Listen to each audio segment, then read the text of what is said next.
Hey,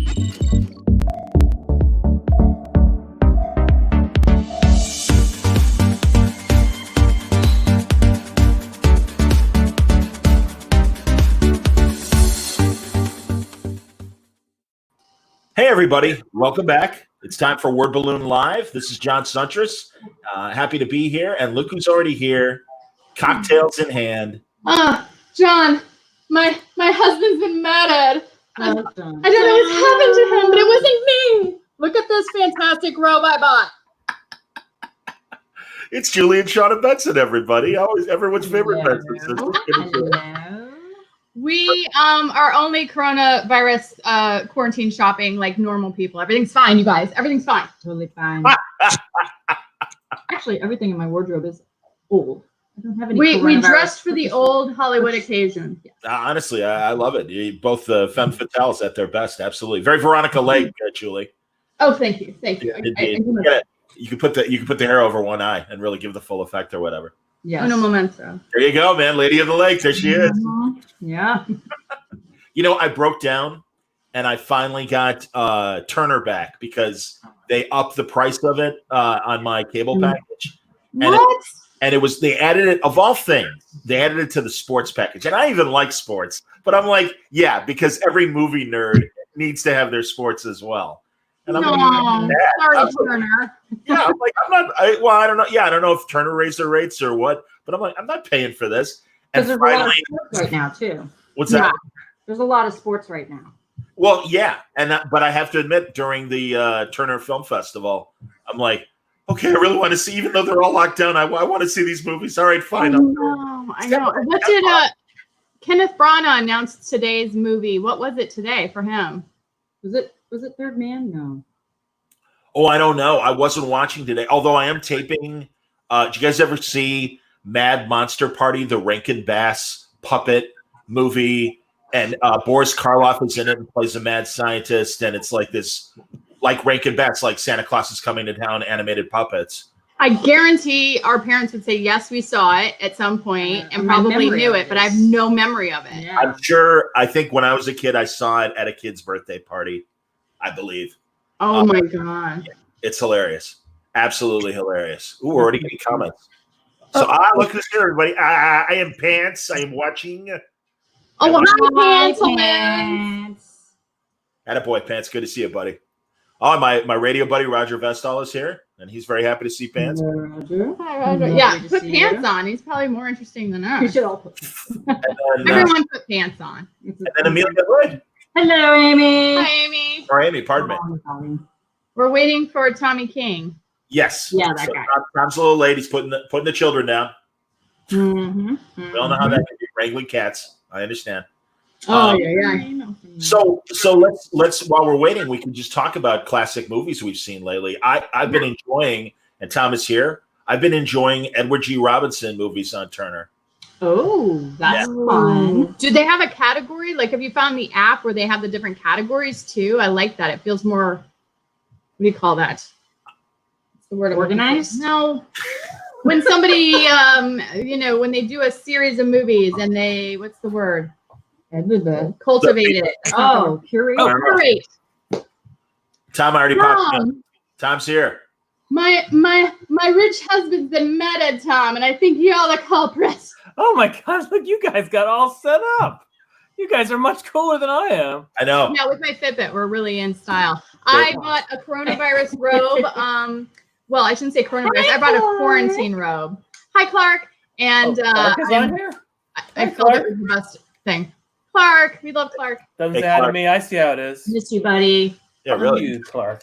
Clark has been incredibly helpful getting me the DC people I don't normally have and adding to the Word Balloon guest list. So he and Michael got me Graham Morrison and Liam Sharp, which was great. And I spoke to Alan Burnett and Paul Dini about the Batman digital comic, and of course had to talk about the animated series. You can see my air purifier in the background, guys. Where? Oh, yeah. There it goes. That's good. That'll protect me from the coronavirus, right? Got an air Oh, absolutely. You know a movie I've never seen and I want to watch, John, is Wings of Desire with Peter Falk. Yeah, great movie. Oh I man, can't believe I've never seen it. So I'm with you. we've never seen it, and I looked it up to see where it's streaming, and I think you can rent it on Amazon for like $3. So I'm gonna do that this weekend. totally worth it. Oh. You know, they remade it with Nicolas Cage, and because it's about an angel that Oh, yeah. and everything. It's a beautiful movie. It really is. They made it a City of Angels. City of Angels. That's right. Thank you, Shawna. I couldn't remember the name. Excellent. Oh. Yeah, that's the original. And Viv Wenders. I mean, what a filmmaker. My God. Oh my God, I can't wait to see it. I look like I'm shouting the word balloon. Though. Oh yeah, Shawna. Exactly. I know. I recorded a new thing with Jeff Johns, and he was totally like looking like he was like, exactly. It's very good, Shawna. Well done. We saw our dad recorded one for us to watch when we were down at their place in San Diego for a couple of weeks. So we watched this Gun for Hire, which we had never seen before. I had seen it. You hadn't seen it. Oh, you'd seen it? Great movie. So good. Well, in any case, Lake. I was really Veronica Lake, yeah. recognize Robert Preston. Exactly. Yeah. Shawna or Julie was doing the Veronica Lake move. There you go. My very poor D-list. Well, you have to version get of the Veronica. hair. Is God, I saw a cabin from the early 70s with her, and it was fantastic. And also just like what happened to her after her movie career. Drugs and alcohol and horribleness. She got And she was local movie of the week host, I think, in New York or LA. Yes. For like the last few years of her life. And she was like famously, like she worked at a bar that had like a TV on it, and like her shows would come on, and she'd be tending bar. I was like, that's like a freaking one-act play right there. If a writer doesn't get turned on by that scenario, then you shouldn't be putting pen to paper. Yeah. No. Oh, it's so depressing. Yeah. So, Tom, any classic movies of late that you've been watching? I watch Noir Alley every week. Sure. So we watch the Scarlet Crimson Kimono. Crimson Kimono. Wow. Crimson Kimono was on this week, so that was very good. Very ahead of its time movie. Absolutely. God, I love I've never seen it. I'm a huge Glenn Corbett fan, the original Zephyrin Cockrum from TOS. Yeah. Oh, I had forgot that. Oh, that's crazy. And James, I don't know how to pronounce his Japanese name, from Flower Drum Song. Yes. It's so cool. So cool. Yeah, it's like one of the first buddy cop movies they're saying, and yeah, they have total chemistry, and whoever this nice Australian woman who's the lead plays between them, and yeah, that's a good movie. Yeah, it's really cool. Well, that's why I love Noir Alley, because they really get the obscure gems and everything, and it's they play the classics as well, but like The Setup, my personal favorite boxing movie with Robert. Love The Setup. Tributed in comics. Yes, and so authentic. I mean, I have covered, even in the 90s when I was covering boxing, local shows, and they absolutely look like that kind of fight and stuff like that. It's crazy. So sadly, 40 years later, but neat stuff.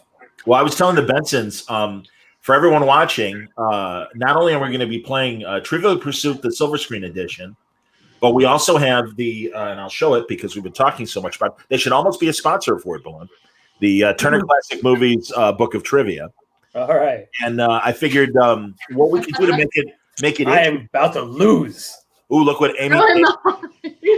Yeah, I've done a lot of shit talking all week. How Tom's gonna cry and we're gonna beat him. And then 2 minutes before we got on this, I'm like, oh yeah, I don't know crap for crap. These guys are gonna blow us out of the water like a deck of cards. Yeah. I've lost every single one of these. I've never come close. It's always a humiliating experience. Why do you put me on this? Tom, do you have that? I was shouting so loud. Roxy came up here. Oh, Roxy. Okay. Oh, we love the dogs. Can you get down there? Okay. Absolutely. She's like, "Why are you shouting? I'll protect you." But I mean, as we be on camera, as we were discussing off here, Hello. we were talking about before Tom showed up. Look, you're famous.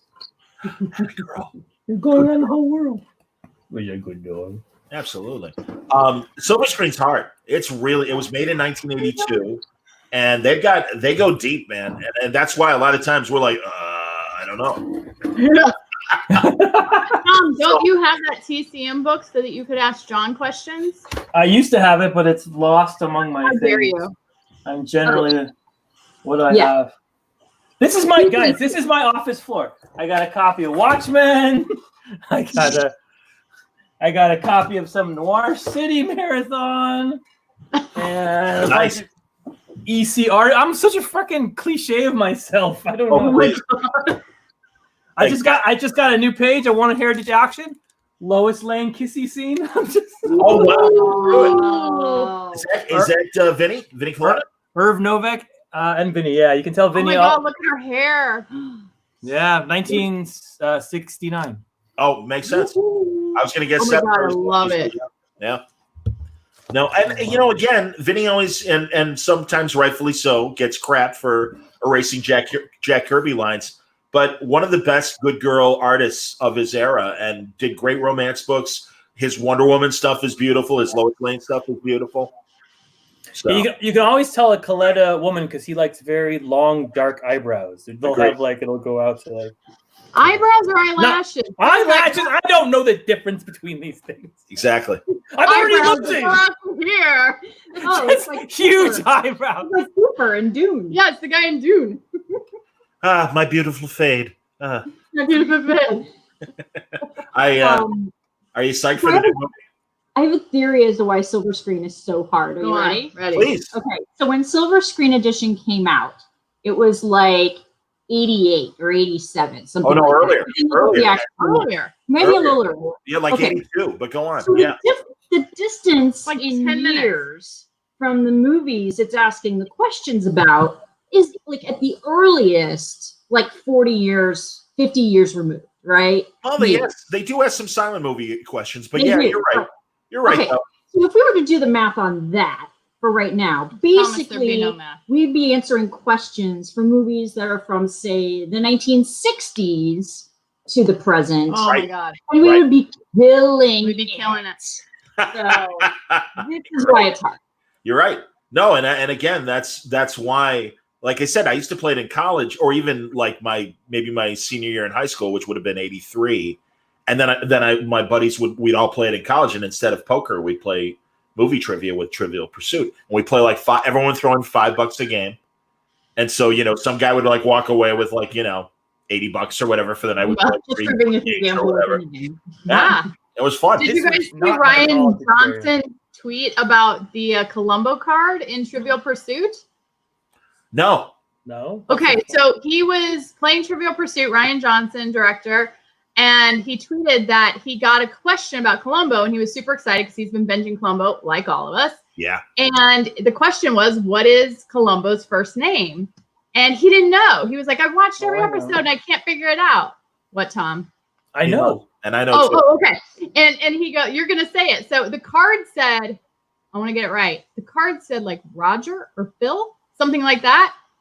And It's Frank. Tom, it's what? Well, it's Frank, but it's a complete fake. The prop person fucked it up.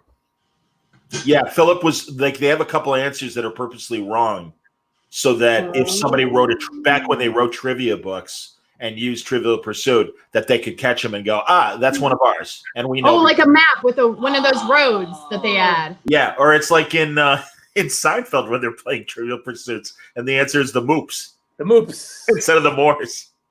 Oh no, I'm sorry, it's the Moops when they're playing it with the Bubble Boy.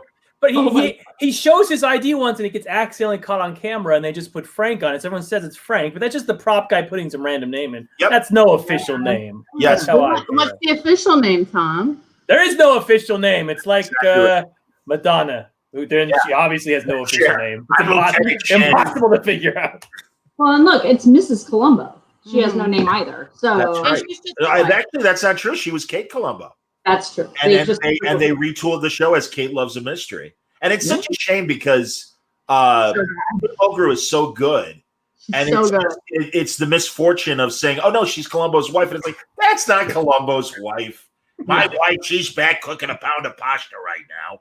I love my favorite off-camera conversation with her is in the Robert Conrad episode where he's the fitness guy. And he's going through the murder scene and he's like, The Chinese food? yeah. And he's like, you call it, you make the order, I call it, pick it up. It's very simple. And he goes, all right, I got to hang up. Well, you can keep talking, but I'm going to hang up. That's my favorite. And he gives like a little smile at the end because she's still talking. It's right. so Well, he loves his wife. It's beautiful. And also, again, and I know everyone hates the 90s movies, but when they say that Mrs. Columbo's dead, and then at the end, there's another call. And it's just these beautiful, sentimental scenes where, yeah, the guy loves his wife. Isn't that sweet? You know? I love it. Yeah, I seriously loved everything Peter Falk did right up till the end.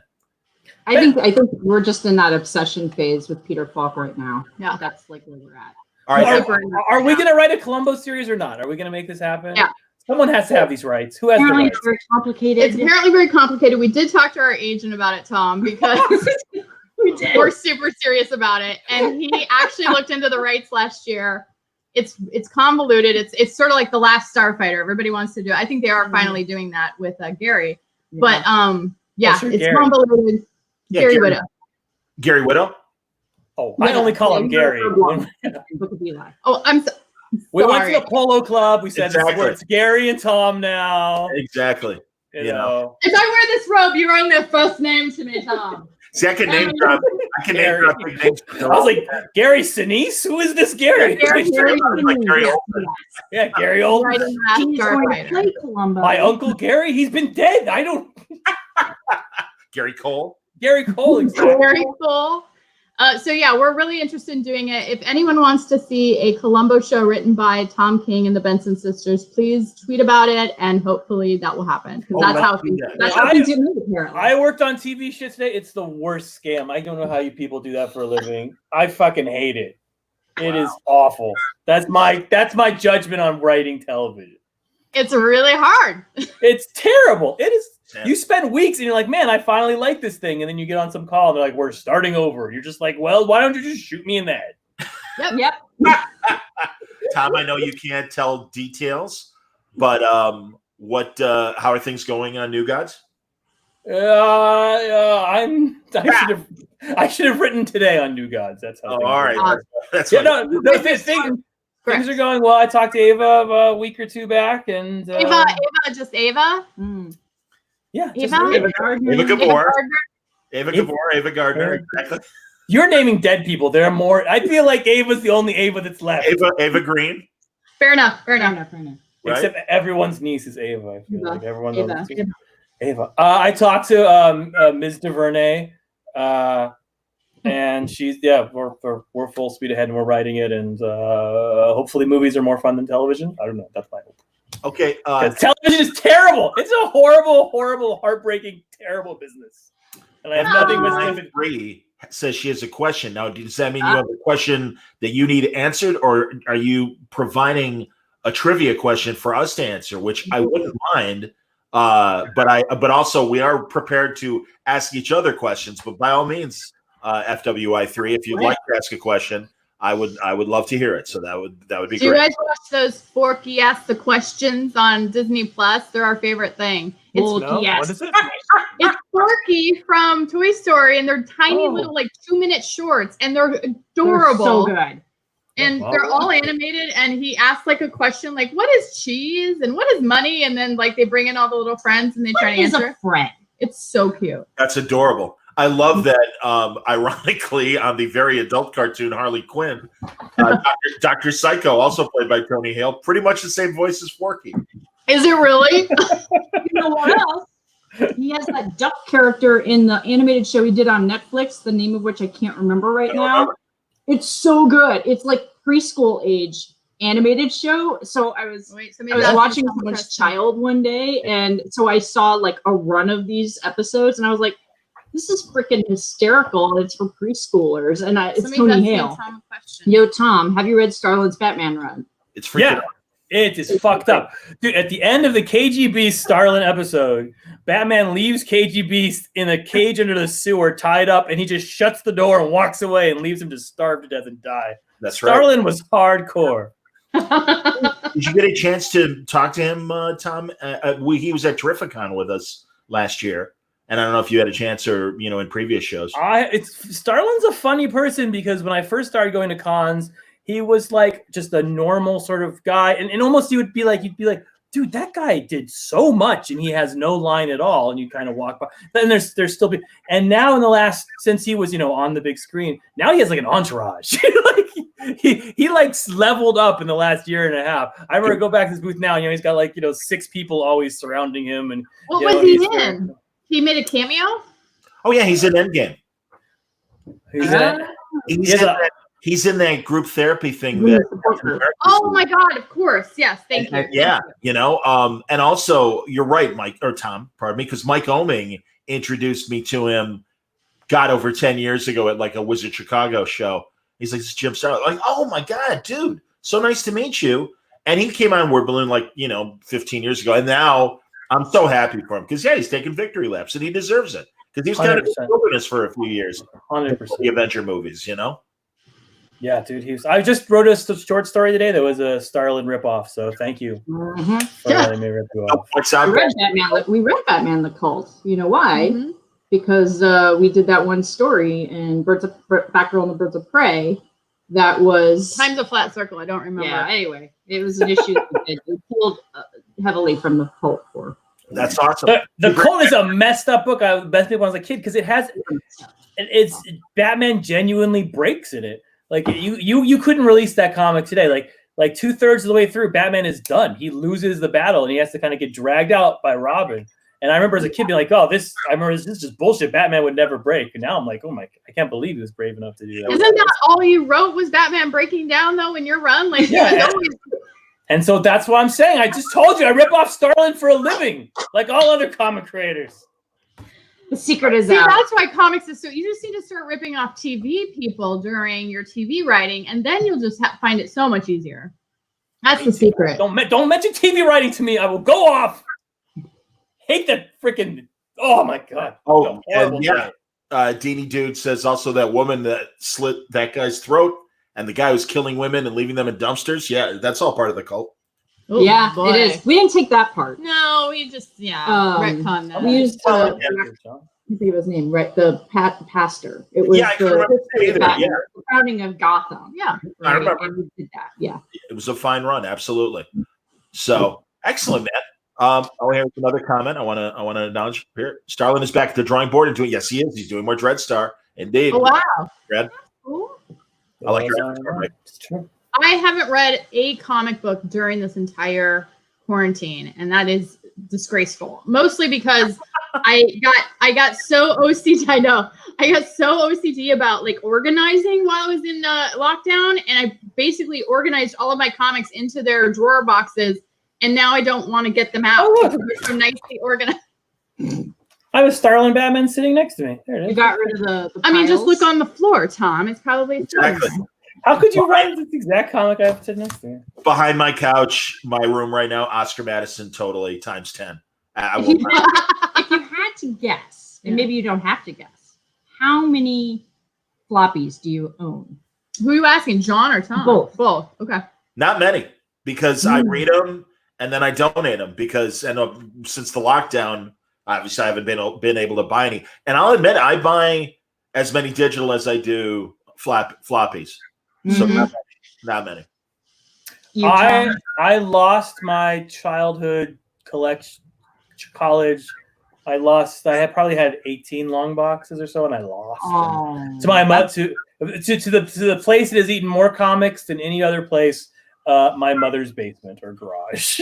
It got moldy, and they all got. But I had taken 2 short boxes of not the comics that were the most expensive, but the ones I had like memories with, or I was like, I remember when I traded this one with a best friend, or I remember when my mom bought this one out the rack, and I had those in a special place. So those survived. So it was 2 short boxes, and those now I have those in a comic rack back there in the office. Yeah, you guys. You can't quite see it, but it's back there somewhere.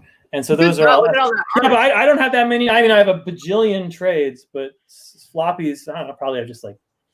It's probably a cool 1,000 or something like that. So. Tom Cameron Chesney asks, wasn't there another secret book project that Tom is working on, or am I wrong? When do we hear? Yeah. We got to hear about it soon because I did an interview for Noir Alley.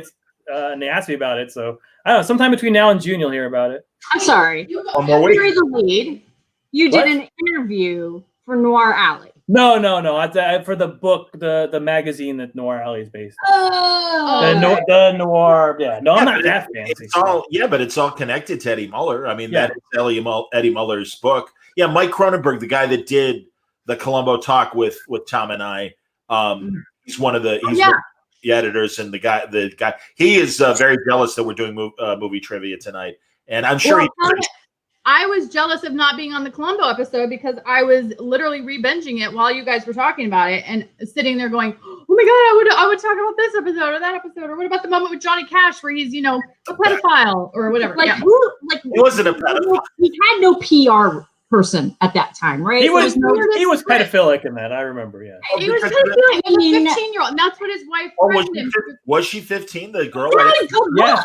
The wife said, "I will expose you for basically dating that girl, my assistant, when she was, what was it? How old were you?" And she's like, "I was 15." And you're like, "Oh my, I can't be on your side now, Johnny Cash." We were all on your side. I hear you. That we're rooting for you. We were all. And of course, who plays his wife that dies? Oh, come on, you got it. You just watched it. I know. You got it. It's in there. I know it's in there. It's not Lucille Ball. I didn't watch that one with her because Johnny, you're cheating on me with this 15-year-old. Wow. I mean, it might as well have been.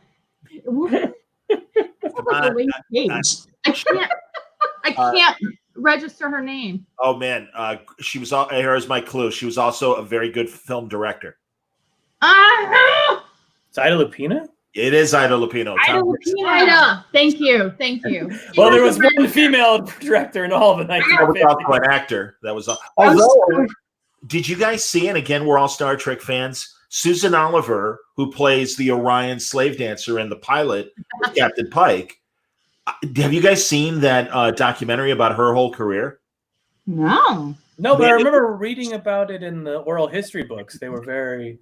She was on every single TV show or something. She was like Mrs. Guest Star. Yeah. And she made The Disorderly Orderly with Jerry Lewis and Frank Tashlin in the early 60s. Outside of movies, kids. But also, she tried really hard to be a television director, and of course, typical Hollywood, glass ceiling. She couldn't break through. She directed one episode of MASH before she passed away. But she was a total Renaissance woman. She was a private pilot and even set a transcontinental plane record and stuff. But there's this great documentary, and it's called like The Woman in Green or The Green Woman or something like that. Look up Susan Oliver documentary, and I'm sure someone watching right now might do it. But it's amazing. And I mean, I always thought she was such a strong actor, being on Bonanza and whatever, Big Valley, all these shows and these movies, and then you find out this other side of her career. Honestly, I'm like, this is a remarkable woman, and I'm glad at least her story got told. And she died young. It was tragic. She early 50s when she passed. Sounds awesome. Sounds awesome. I want to write a movie about her. Love it. You guys would absolutely love it. It's amazing. Very, very. Can I ask a different? How are you guys watching Columbo? How are you streaming it? It's on IMDb TV, which is through Amazon Prime. That's how. So you do it with the commercials, like I did. You did. Yeah. It's terrible with the commercials. I thought maybe you had found a workaround. It's also streaming on Peacock because I hung on to Xfinity, and they give you Peacock for free with commercials. They're rolling it out. And they have them bundled, not only the NBC episodes but the ABC TV movies as well. Okay, there we go. Thank you, Mike Conrad. It's the Green Girl. Thank you. So, are you guys going to subscribe to HBO Max when it drops? Get it automatically if you have HBO now? I hope so, but I wouldn't count on it. I think we do. I have to do a promo for it. I am late in doing the promo. Oh, hey. That thing I sent you guys. Welcome to the Warner Bros. That was amazing. I just want you to do that. Talk about that. Do you know what I figured? I'll give for the audience some context. Warner Brothers reached out to me and pushed me some social media support HBO Max at the launch, and it was like, they wanted you to do like a little vote of I'm Tom King and I'm watching HBO Max and I pick this thing to watch, and there's 7 different ways to say that, and I was talking with the Benson because one of the things they did was you could do your favorite quote from a movie, and they had Frankly, yeah, frankly, my dear, I don't give a damn. And they had it from Casablanca. Ha! So I told Tom he should do "Frankly, My Dear." Play it again. I know. I'm just waiting for Ben Affleck to be like, my favorite quote is "Frankly, my dear, I don't give a damn" from Casablanca. That'd be awesome. And just nobody told him. Oh my god, it's so awesome. It'd be so awesome. But I totally figured out why they gave it to me. Because I was like, what do you want me to do here? And they're like, just promote your Strange Adventures show. And I was like, oh, you don't know who I am. I thought I was so cool. They had mistaken me for someone who was making that show that I'm not making. I was like, no, I'm working on a completely different awful TV project. That's your own. Who is doing Strange Adventures? Let's talk about TV. That's Marvel. It's through the WB. It's through the producing team of the Green Arrow people. Okay. I was gonna write. I think I'm still supposed to write an episode for them on some. So is it? It is an Arrowverse show, and is it an Adam Strange show, or what is it? Strange Adventures. I know some behind the scenes stuff, so I don't think I should talk about it. Okay, fair enough. I understand. I mean, if you Google it, you'll probably learn more than I know because I don't know where my line is between Google and behind the scenes. Deanie Duke, John, we're going to have another interview with Hickman. I've been going through the backlog listening to older interviews with him. I'm hungry for more. Yes, Deanie, it's certainly our intent. We did speak at C2E2 because John was there. And, you introduced us to Hickman at C2E2. Oh, that's cute. I remember that. Okay, very cool. I forgot about that. But he was at the last one that Tom and I were just at in February. Oh, last one. Yeah, and I mean, John and I are friends. Four times. John did a great interview with I'll even promote this, another podcast, Sketched or Off Panel, pardon me. Dave Harper's very good interview show, and he did a big interview with him about the X-Men runs, and I'd love to talk about it. And he goes, "Hey, if it's okay, I just like to space this stuff out. We'll talk." He goes, "But let's wait a couple months." I'm like, "Whenever you're ready, man. It's cool." So my favorite part of meeting Hickman was I didn't drink a lot at C2E2. I wasn't feeling well, but we were at that bar when you came to visit, John, because you were also having the foot issue and you could only walk a certain amount of steps, and you walked those steps to come to the bar to hang out with everyone. It was amazing. I missed you guys. It was so good. And you introduced us to Hickman, and I remember I got in his face and I was like, so here's an idea for X-Men that you need to do. You should have the X-Men, this is when the college scandals had just broken. And I was like, you need to do an X-Men where you have somebody whose parents get their kids into the Xavier school of the school, and they don't have superpowers because they lied about their entrance exams. And these kids are now in the school with Xavier and they can't do anything. And I was just like going on and on. And you could just see Hickman's face like, I think it's a great idea. Great idea. Brilliant. I would fucking write this shit out of that. That's wonderful. And it's created that. It's a free idea, but it was so funny to see his reaction of like, who is this idiot telling me how to write the X-Men stories? Well, you could use that Bendis drug that he created, that HGH, that gave people temporary superpowers. There you go. They cheat. They cheated. Exactly. It writes itself, you guys. I'm with you. So, Mario says I should have Dave Harper on the show. Yeah, I should. Dave was very kind, and he actually had me on Off Panel a while ago. So it would be my pleasure. I like Dave's show a lot. If I didn't like it, I wouldn't mention it. So I'm not that petty, but just a little, right? Just a little. All right, are we doing trivia? What are we doing? No, hey, everyone's asking. It's more fun. It is kind of fun. I'm not gonna lie. I just all wanted right to make sure the people tuned in. Oh, they came to see Tom talk about all the yeah, but when it's like Lillian Gish made this film in 19, and we're like, and they're like crickets. I'm going, what's her name? What's her name for 30 minutes? And I cannot place names to people. Oh, yes. All right. So we play a modified version of Trivial Pursuit for the people watching. There are 6 categories. There are 6 sides to a die. So we assign from top to bottom, 1 through 6. We assign the numbers to the various categories. But Tom, for tonight's game, we've got the Turner book, and I thought it would be fun for as an option to have everyone pick a number on the die, 1 through 6. And that way you can either answer a Trivial Pursuit category or you can take a Turner question. I'm into it. I like it. There you go. Okay. All right, and just as a reminder, Julie and I are competitors in this game. We are not. There is no collusion. Right. They're already colluding. Yes, they're not a team. I'm looking for. We're not a team in this. This is like Susan Rice saying "buy the book." Obviously means the opposite. Yeah.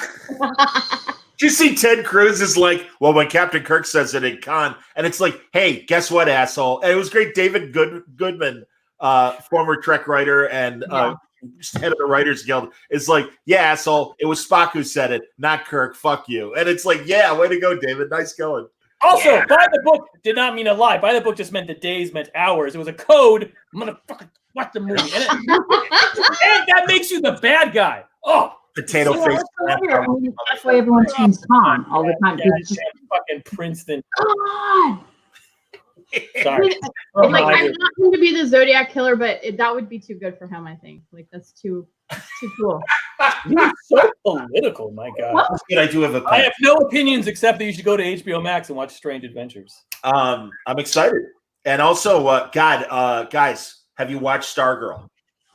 No, it's on I taped it because I'm 90. I taped it. So I swear, because every time I said it's like, yeah, because you and John are friends. I'm like, no. It is awesome. And honestly, I always worry when I talk to my friends about a show they're doing or a movie and I don't like it. And I don't want to lie. And also, obviously, I still want to support my friends. But we did a great preview and he sent me the first 5 episodes. Oh, wow. I know. And I'm like, Jeff, it's good. He's like, oh, thanks. I'm like, no, Jeff, it's great. Good. I'm like, got great reviews. People love it. It's so perfect for right now. And I'm saying this for the listeners right now and the viewers, because if you haven't watched it, it's great. It hits the right tones the way Smallville did in the wake of 9/11, where it's like, oh, isn't this a nice show? And it's, and it'll make you feel good. So it's still suspenseful, and Justice Society fans are going to go nuts. So it's excellent. Oh, Amy Hood agrees. It's good. Last night.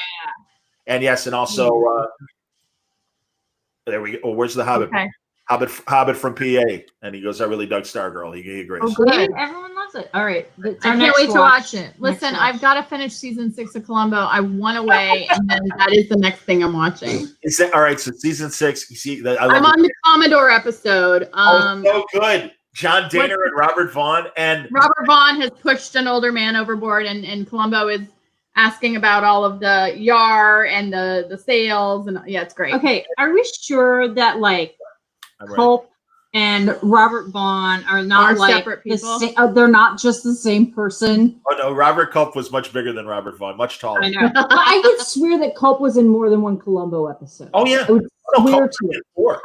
Okay, because I looked it up on IMDb and it doesn't tell me anything about which episodes he's in. All right, let's in Columbo. All right, let's go through them, Tom. Because he's the guy that puts subliminal messages in movies. Yeah. That guy. He's the guy who has his own security firm. Right. Yeah. He's the He's the guy who has a sports stadium, owns a football team. Owns a football team or manages a football team. Yeah, that's 3. 3 bad guys. Is he a 4th bad guy? I don't know. All right, so you're gonna have oh, it's you again. Well, I totally get it because he's honestly a much more believable bad guy than Dick Van Dyke. Oh, that one was tough. Yeah, the Dick Van Dyke episode. I'm just like, no, he didn't kill him. No. Oh, I think he's awesome, and he's such an asshole in that. Oh, I think he's really great. Oh, it's the goatee or the. I can't. Sorry, guys. We're just in Columbo mode. I'm so sorry. We're just I can't. I'll be on any Columbo podcast. Yeah, I've been trying to get Tom to just start a Columbo podcast with me where all we do is just talk about Columbo. I am totally for us having another Columbo discussion. I would have no problem with that. I would space it out a little bit, but I am completely for that. So I've been keeping mental track of all of his wife's cousins and nieces and nephews. And are you building a family tree? And at the end, I'm going to build a family tree. Great. Yeah. That's hilarious. I don't think people understand, potentially, people under the age of, say, 30, understand, how important Columbo is to procedural detective shows. So great. I mean, I think that without Columbo, there's no Hill Street Blues. And there's no, there are a bunch of shows that I think that, become seminal and then kick off a new sort of era of shows. I mean, Bochco and Stephen J. Cannell wrote Columbo many episodes. yeah. And it was what was so funny. We were watching one. We're like, God, this one was really good. I was like, wow, one. this one's really well And structured. It's so good. And it's like Stephen Bochco. And you're like, oh, okay. Okay. Now, And Cannell, and you're just Cannell. like, well, of course it's a Cannell one. The Columbo creators, Levinson and Link, they also did Banachek with George Papard, but an even better show that nobody remembers, but was great. And also for old movie buffs and classic detective, Jim Hutton, Timothy Hutton's dad, did Ellery Queen for one season. It's 17 episodes. I used to read Ellery Queen. Queen. I used to read that. And Levinson and Link were massive fans of the books. And it's all right, that's the next binge. I gotta find it. It's not very long. It's on Amazon. I bought the season because it's so good. And they have all these classic. It's set in the 40s. The TV show is set in the 1940s. And Harry Rogan plays Ellery Queen's dad, who was the police commissioner. And it's so fantastic. And they have the victims and the villains, or I should say all the suspects, are all classic Hollywood people. And it's amazing. It's so good. And then really Jim Hutton was like a 70s version of Jimmy Stewart. I mean, he really was every man, really, like, he to me was always projecting Jimmy Stewart. So I wish somebody Google where you can stream that so I can know by the I know you can buy it on Amazon. I don't think it's streaming anywhere right now. Oh, okay. It should be on. I really hope. I mean, Peacock is okay. I mean, and it has a few movies and all these TV shows. But, Universal, literally from the 50s through the 80s, was like the house of television. And they totally took advantage of the backlot and all the costumes. And they had these contract players like Oscar Goldman from $6 Million Man. Yeah. Richard Anderson. He was under contract with Universal since the 50s. And that's why he's in like every TV show that Universal ever made. And they made The Fugitive and all those police procedurals. I mean, it's the studio system. I mean, all of these guys, the bit players, were all signed up with the different studios. So you had the RKO people and you had the Warner people, and they just moved around, but they would be in everything. Yeah. So go Jesse. Yeah, watch it tomorrow night. Yeah, and Mike's like, Greatest American Hero. He's hilarious in that. Well, and I was even going to say, Cosby, and we've canceled him culture-wise, but I Spy is a great 60s spy show, and he and Colt had incredible chemistry. Yeah, R.I.P. that show. Yeah. I hope Clayman has been working on Batman Catwoman through the COVID time, even though he wasn't supposed to be. We need that soon, please. All right, Cameron. Yeah, he's been working the whole time. I just saw pages this week. He just read the script for 6, and he said it was good. I got that today. Everyone, we're going to start playing now, and I appreciate everyone asking great questions and stuff, but we are here to play movie trivia, so we're going to get into it. If we're all ready, we can roll to see who goes first. Yeah. All right. Wait, John, in this scenario, we're playing against you. You're playing against? Yeah, unless I'm happy to be the quiz. No, bring yourself in. It'll be my pleasure. It's okay. I can also pay attention to the comments, so it doesn't matter to me. You didn't watch Top Chef? Chef? Sorry, my family watches that religiously. We're just watching. Well, I'll tell you what. I will sit out the first. And I am the lowest Jeff. Is what I'm trying to say. Oh. I'll sit out the first. No, don't you sit out. I want you to bring it. Bring it. Nope. Okay. I'm the Columbo to your cult. You look like you're gonna win. I'm gonna come from behind. One more thing, Shawna won last time we all played. That was all that, but let's be clear. That was my total like sci-fi nerd zone. Yeah. This is where it gets a little dicey. And I'm terrible because I could name every show somebody's been in or movie, and I can't think of their name. The handicap, honestly, the handicap for us, honestly, is that we're not on the same team because Julie will very often go, "Oh, it's that one person," and I know what she means. So weird. But we won't be stealing from each other like last time. It really will be. Do you get it right? Do you get it wrong? Move on to the next person and the next question. All right. So let's roll to see who goes first. I have a 4. I have a 2. Oh, we're rolling dice? I have a 5. Okay. I didn't know there was supposed to be dice rolling. Of course. Was I updated on this? I can roll for you, Tom. It's up to you. You can roll for me. I don't even have a dice. I have a dice app. Oh, like a man. Did you bid on Clay's drawing, that beautiful drawing he did? Yeah, I was on that. Oh man. Wait, Yahtzee? What's going on here? My dice app stinks. You had a 2, right? Right, Julie? I got a 1. You got a 1? Yes. Okay, so it's going to And go. I'm not enjoying Dice Roller, you goddamn pop-up video. All right. This thing that I've got my thing, it keeps rolling 4s for me. So it's going to go Shawna, me, Julie, and Tom. All right. Shawna, you first, and you can. Oh, and we're going to pick numbers for our unless we want to use those same numbers. That when those things come up, you can have. I'll my number then. Yeah, I understand. All right, fine. All right. So Shawna has a 5. I had a 4. Julie had a 2. Tom had a 1. So when we roll those numbers, they will have the option of either a Trivial Pursuit question or a Turner Classic Movies question. All right. I'm gonna start out with the TCM. Let's break this How in. did Women of Leisure in these things? Oh my god, I can't even sit in it because there's so much. There's a lot of robe. feathers. There's a lot of feathers. So much feathers. So many feathers. All right. We're ready. ready. I have no advice to give. Here we go. How dare you? Now, I should ask you guys to then pick a number, or I can just pick a random page. Every time I look at Shawna, it looks like she's saying word balloon with Johnson. Okay, this is a good first question. I know, isn't that awesome? Teresa Wright earned her first Academy Award nomination for what film? And it's multiple choice. Mrs. Miniver, The Best Years of Our Lives, The Little Foxes, or The Pride of the Yankees. Okay, sorry. The name again, because I thought I heard it, but I wasn't sure. The actor is Teresa Wright. Oh, Teresa Wright. Okay. Yes. Okay. I'm trying to remember years now. All right, so Mrs. Miniver was like 40. No, it would have been earlier, right? No, it was like 40, 41. I've seen that one. Seen Best Years of Our Lives. I feel like Little Foxes is over that.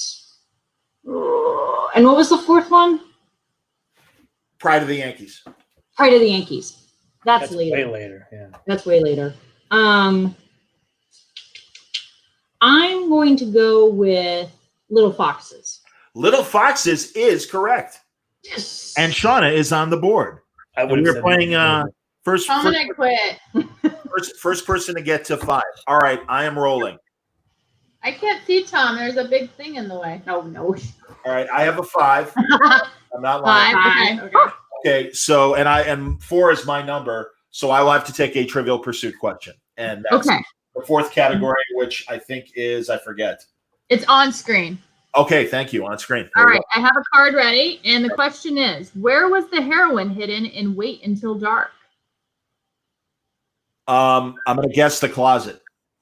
In an antique doll. Ah, there you go. So where was what hidden in Wait Until Dark? Heroine.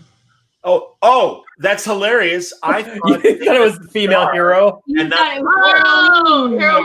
That's all right. I'll give you a different one then. All right, fine. Keep it in. No, it says Mook or whatever. Well, yeah, I'm okay. You should have been given. I take this. Okay, first of all, you probably will get this one. Okay. Who is the first character? I strenuously object. Well, strenuously object. I'll honestly, you don't have to ask me. We move on. No, give it to him. Give it to him. He's from the Midwest. They need the help. I'm in those flyover states. Who is the first character to get his hands on the much sought statue in the Maltese Falcon? Oh, character, not actor name. Character. Oh, I'm gonna say it's Wilmer, the Gunsel that's played by Elijah Cook. Wilmer. Captain Jacoby. Oh, Captain Jacoby. Well, he's on. Jacoby. Right, he doesn't even appear in the movie. Well, that's a fucking bullshit. Yeah, but that's all right. That's a Columbo card. Mr. Not appearing. All right. Wait, the what's her name? The girl has it before he does because he gives it to the character. To get his hands. First of all, they say his on the much sought statuette. That's fine. All right. Because, I mean, when we finally see it on screen, Elijah Cook Jr. has it in his hands and he dies, as I remember. But I could be wrong. But that's fine. I'm cool. All right. No, that's not Elijah. That's the captain who dies. Elijah makes it to the end and gets killed. Well, that's what I'm saying. He has it. I don't even remember seeing. That's what I'm saying. As he enters the doorway and he's killed, he's got the bird in his hands all wrapped up and he falls face forward. Yeah, but I could be wrong, but I think that's the captain who dies, not Elijah. All right. I think. All What is right. he holding the statue? God damn it! All right, we'll bet some. I'll eat dinner. I'll bet you dinner for it. Moving it right now. That's hilarious. Don Lenza for Wait Until Dark. He knew that, and she was blind. Yes, indeed. Of course, she was blind. Is it my turn? It's Julie's turn, actually. Damn How it! dare you. What's that? I said, how dare you? I had 2, so I guess out of the book, right? Yeah. Well, no. He has the cards too. Yes. Excuse. Well, you have an option of either from the book or Trivial Pursuit. Would you prefer the book? I'll do the book this time. Wait, both sisters rolled their own number. I call shenanigans. All right. Now I just have to find out which chapter this is, Shenanigans. because then I can go to the answers. I am never playing Russian roulette with you. You will Okay, both so die. we're in chapter 13, which is War. And War. here we go. So cinematographer Haskell Wexler shot the 1978 film Coming Home. What actress won the Academy Award for her role in the film? Jane Fonda, Jeff Clayburgh, Julie Christie, Sally Field. What year? 1978 Coming Home. Jane Fonda, Jill Clayburgh, Julie Christie, Sally Field. I'm doing this because I know the answer and I don't want to.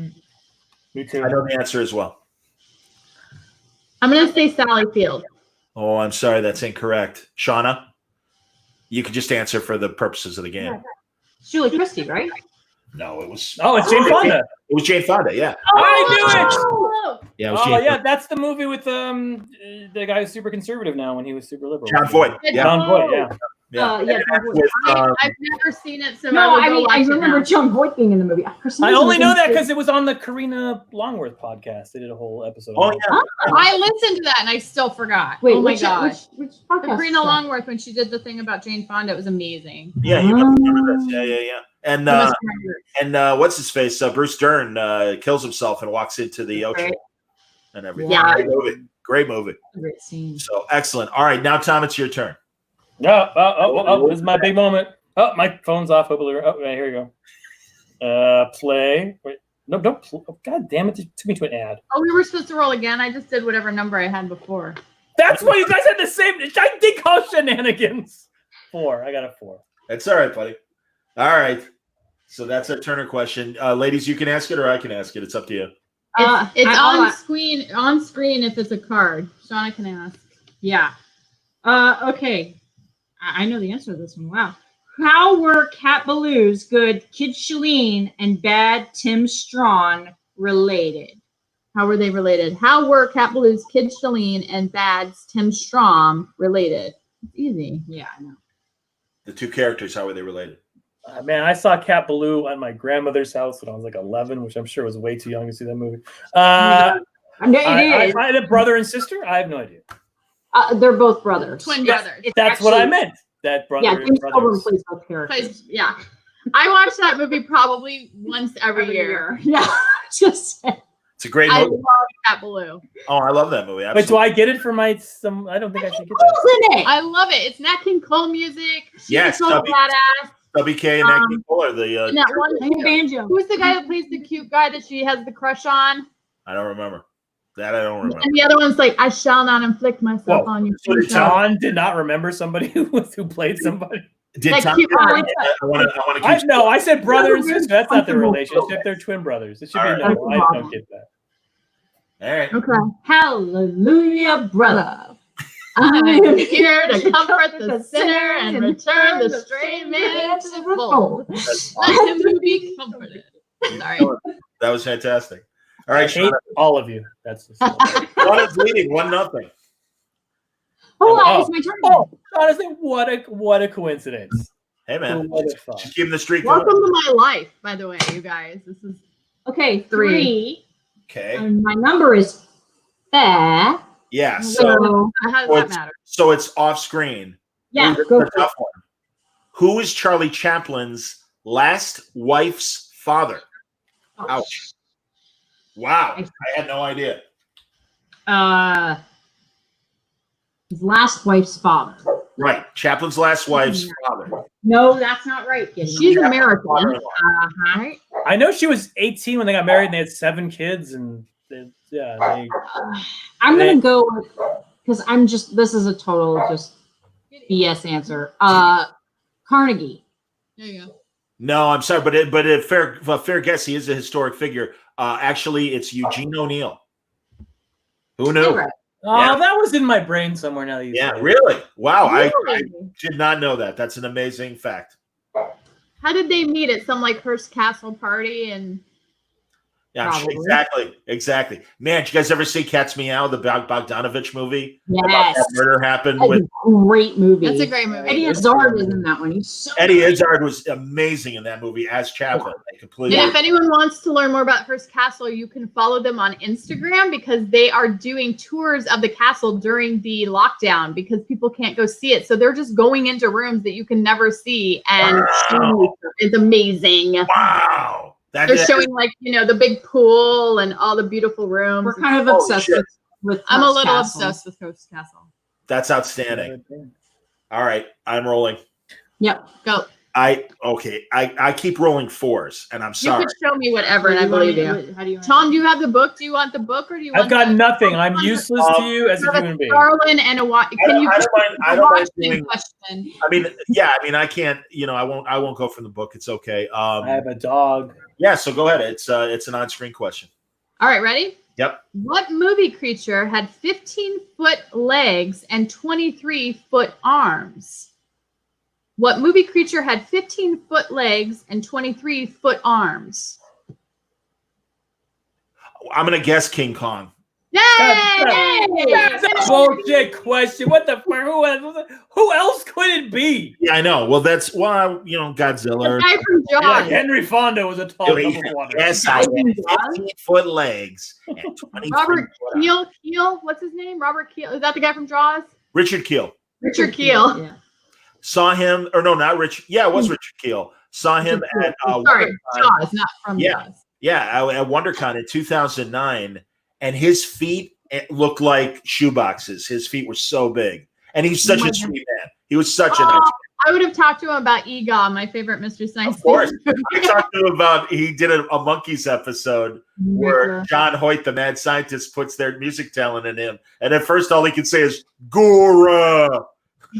And I remember the montage of that episode very well. He gets those Ben Franklin specs and like a Beatle haircut and a Rickenbacker guitar, and he just strums it off key. Gora. I love him. All right, moving on. Julie. Oh, okay. No problem. It is a 2. It is. It actually is. Okay. Either Turner book or I'll do a card. Okay, give me a Trivial Pursuit. That's gonna be I might as well just run my head into it. All What are right. you drinking, Tom? Is it a Fresca? Fresca, baby.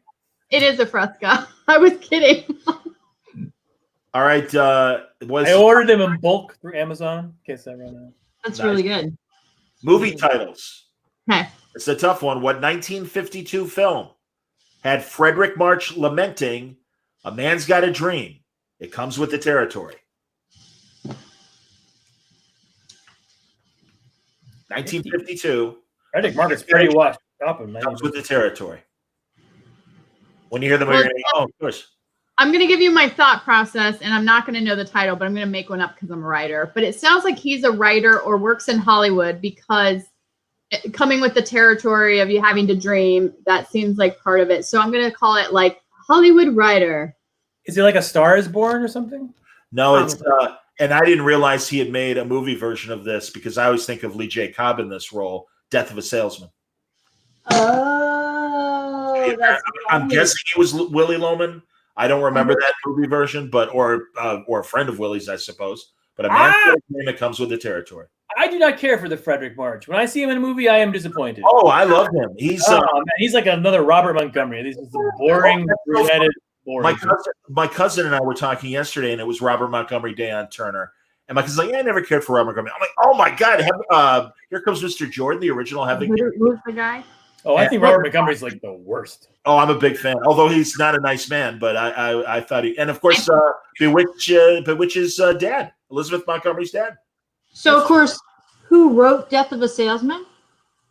What's his? Arthur Miller. Yeah. Right? Yeah. Right. Although it's funny because we're back in playwright territory. I know. Whose daughter was also married to Charlie Chaplin, like every playwright's daughter. Frederick Marsh is a total goober. I mean, Flash socialist. He's a goober. Of course, he's the original. I was watching I Married a Witch, and I was like, why would she be with this guy? Oh, I love that. I love but I thought you had said Montgomery Clift was terrible, and I got really angry. What? Montgomery Clift is amazing. I might risk my life of coronavirus to come and murder Tom King.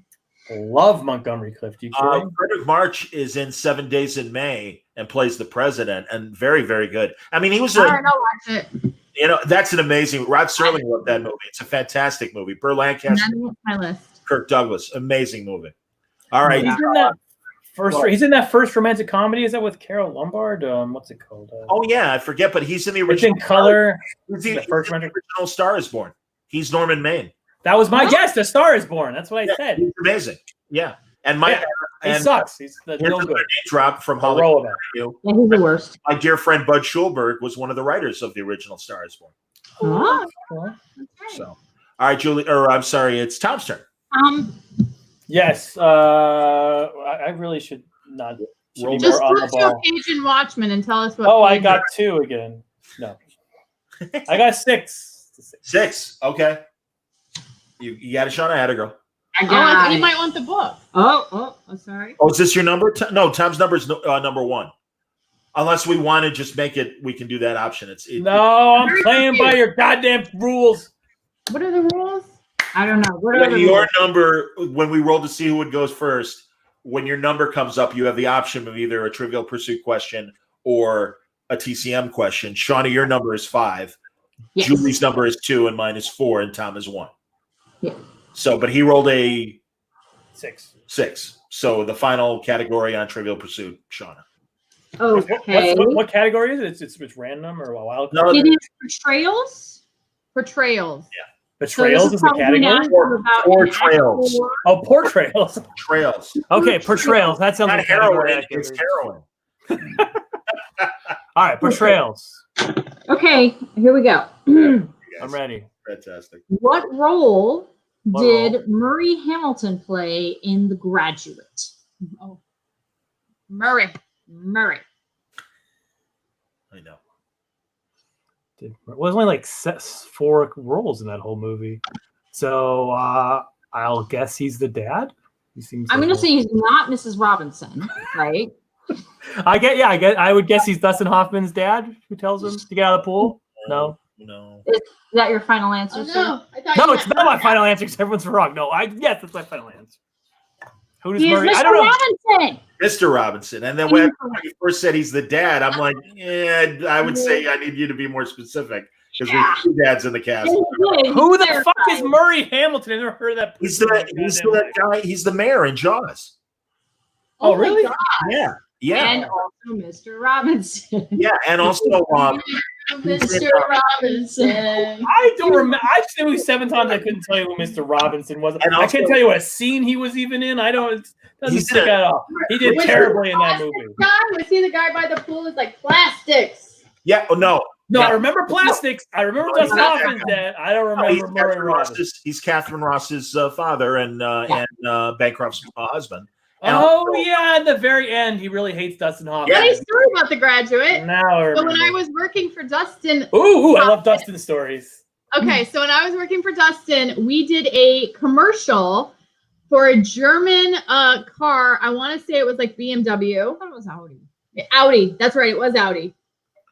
And it was one of those that only airs in the UK or overseas. It doesn't air here.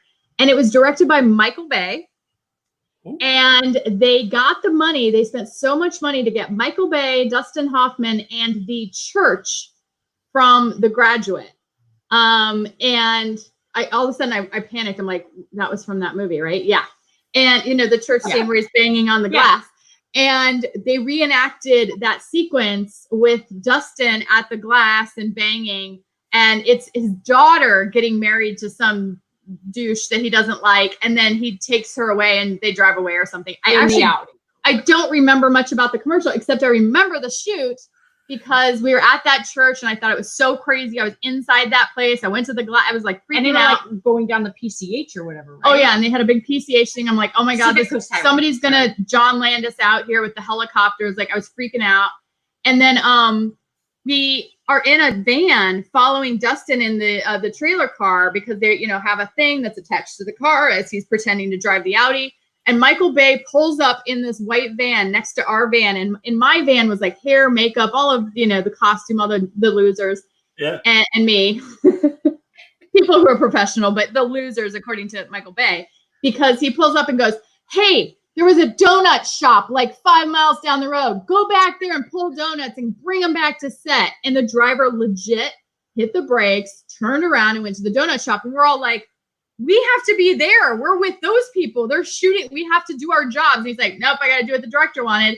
We drove like 5 miles back to this friggin' donut shop, picked up like 3 boxes of donuts. It took 30 minutes. By the time we came back, like Dustin was doing something or having lunch or something. He's like, oh, where'd you guys go? We're like, really? Really? We had to go get donuts for Michael Bay. We brought the donuts to Michael. He's like, oh, you guys got those? Ha ha ha. Laughed it off. Did not eat one donut.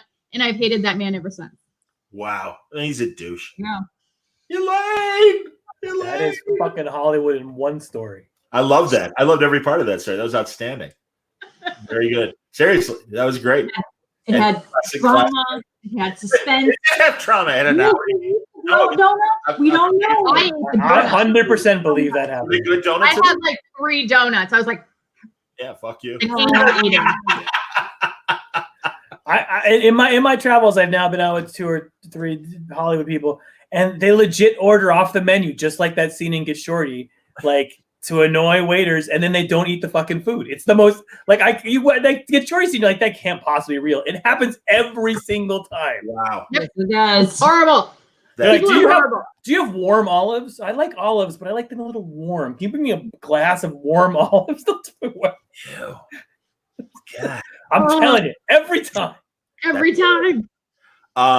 So is it Sorry, that was a divert. That was a little. well, it was Murray Hamilton. Anyways, I didn't know Murray Bolinoff. All right, it's Murray Boltonoff, exactly.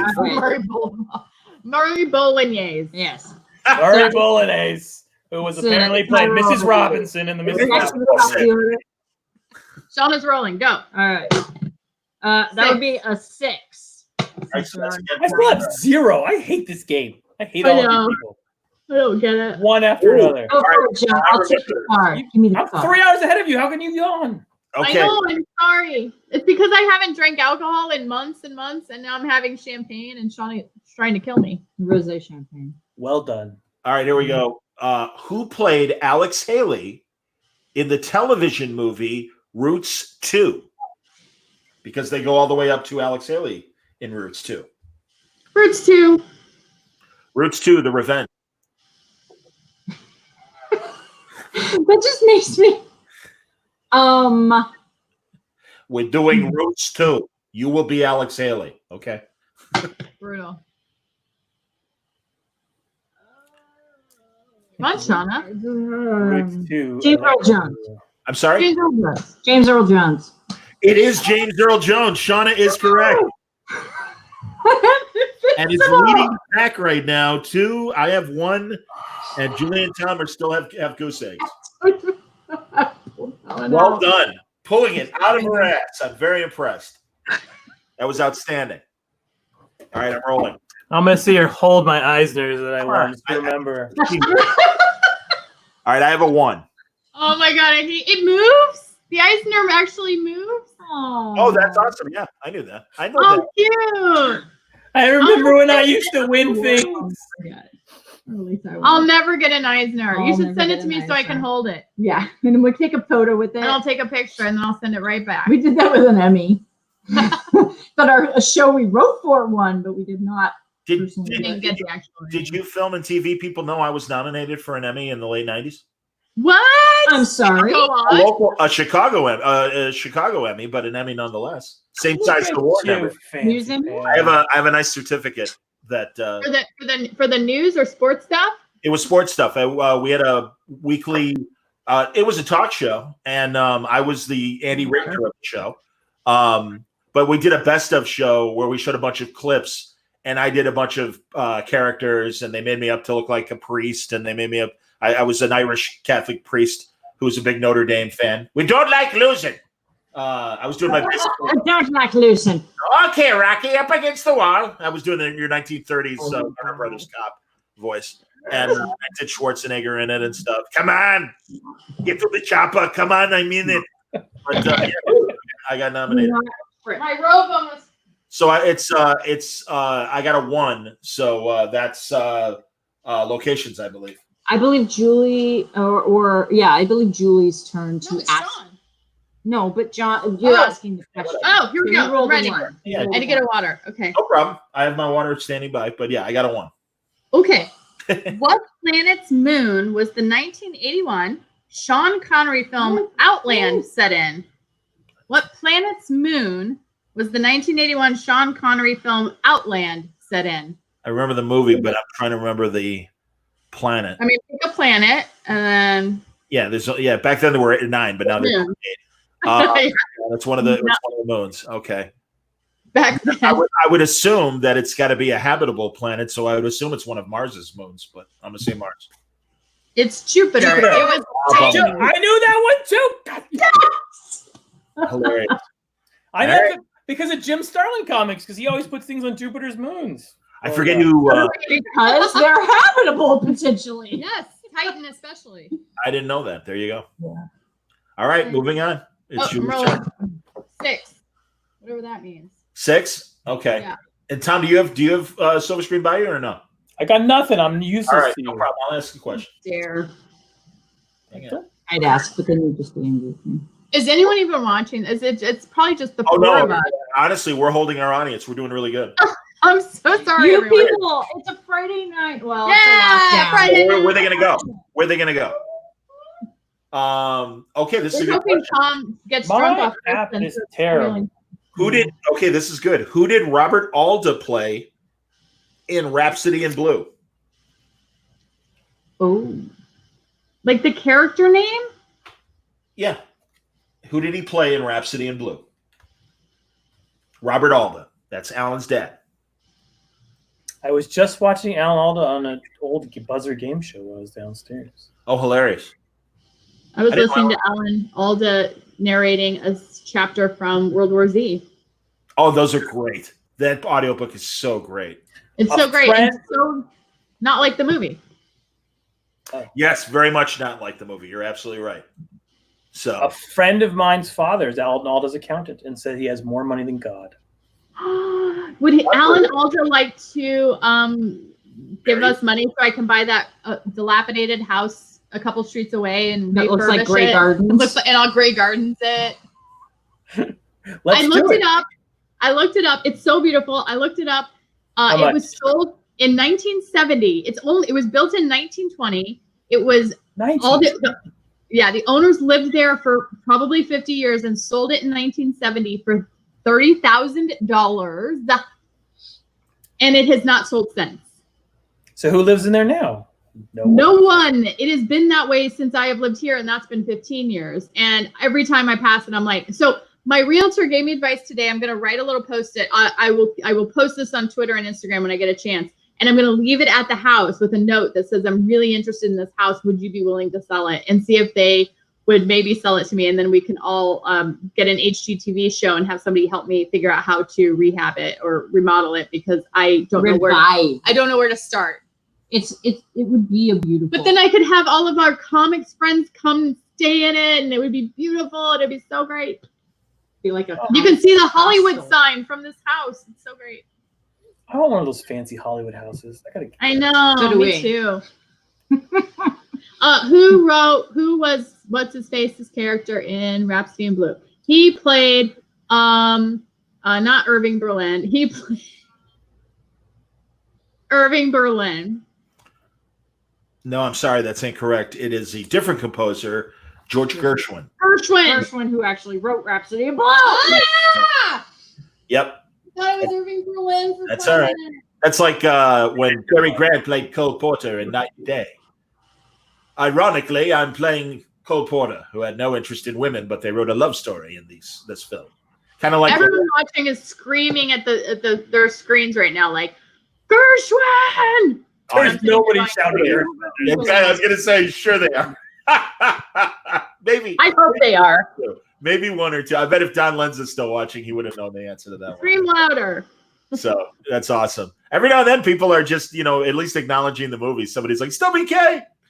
Yeah. Stubby K. Stubby K. Good stuff, man. Yeah. All right, so now it's Tom's turn. I rolled a 5. I rolled in advance while you guys were talking about Emmys and whatnot. How fancy fucking your goddamn houses. Wow. I'm grumpy because I'm losing. Yeah, but it's still a close game. We got to ask them an easy one, John. All right, I'll ask them. Sure. Oh, there's like the easy pile over there. All right, so 5 is production. Oh, I think my parents are watching.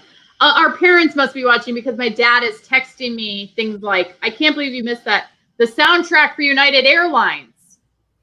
Yeah, we know, Dad. Thanks, Dad. All right, this is a question. It's production. Who did a 14-year-old Andy Williams dub the singing for in To Have and To Have Not? Interesting. Who did he dub the singing for and To Have? So he sung for. Wait! I can do. Wait. So Andy Williams sung for somebody in that song? Oh, it must be a Kobe Carmichael. What's? Have or Have Not, the Howard Hawks film, right? Yes.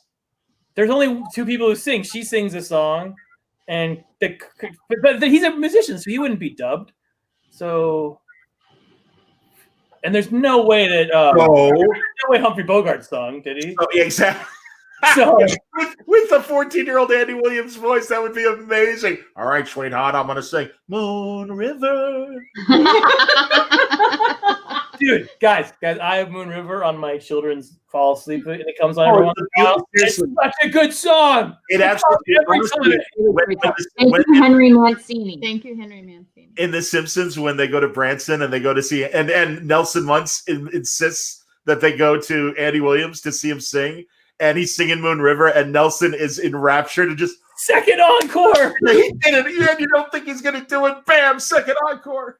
Oh my God, John, your face when you smile as a 14-year-old is the funniest, cutest thing I've ever seen. I gotta take a picture of it. I was a boyish man. I was a lovely boy back then. Yeah. I don't know. It's something Carmichael. It's not Hoagie Carmichael, you knucklehead. No, it's not that. Right. That was that big. I like when he said Bogey Carmichael. It's I don't know. Man, you were like playing against yourself. You said only 2 people sing in the show, so therefore. Wait, it can't be the girl. It can't be. Oh, it can't. She was 14. Wait, I don't know this answer. Go on. Lauren Bacall. Thank you, and that is correct. That's crazy. No way. Wait, that's not her voice in that movie. No, somebody play it right now. I have to hear it. It's not a well-sung song. I mean, he's doing the very yeah, and then that's probably why, And again, man, Lauren that's gonna mess my head up anytime I see that. I very low voice. Oh, I got on the board. Yes, it's not Hoagie Carmichael. That made no sense. So, yes, yes, Hoagie Carmichael. That's correct. And now it's a very sexy song, and now I'm going to see a 14-year-old boy singing it, and you've just ruined that fucking movie for me. Well, this is a good observation from Greg McKeon. Patrol with Cliff. You can't unhear it. There you go.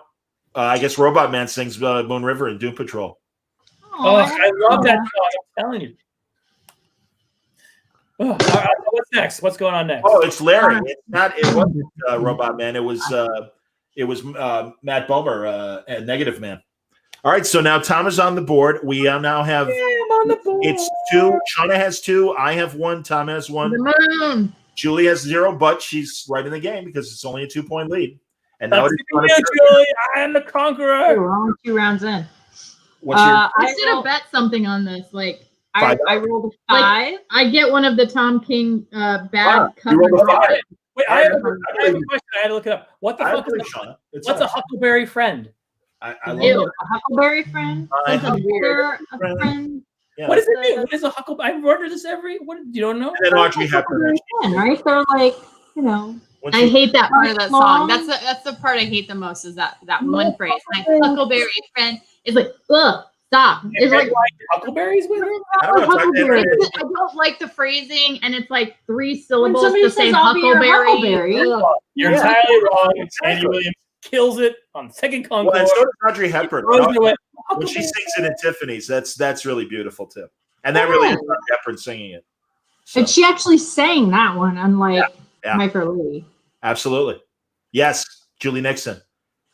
Although I actually thought her vocals weren't that bad because that's interesting. All right. Well, John, I'm still going by. John tells us that's an urban legend that they ended up giving. I knew it. Thank you for not ruining it. We've been Richard Columbo'd. The Moops. That's why I didn't pick her, because it sounds like her voice. Are we doing a Turner question, Shawna, or are we doing a Trivial Pursuit question? You know what? I'll do a card. I did a 5. Okay, pulling it out. You're going to give me the question? 3, 4, 5. Oh, do you have these two, John? I'm sorry? You have the cards? He has the cards too. Oh, you do it. You do it. I just figured because, she's right next to you. Not that you guys would cheat. I would never let her win. What sound effects did Spanish censors cut from Mel Brooks's Blazing Saddles? Oh, it's got to be the farts. That's so easy. The passing of cards. What was the middle name of 14-year-old Andy Williams?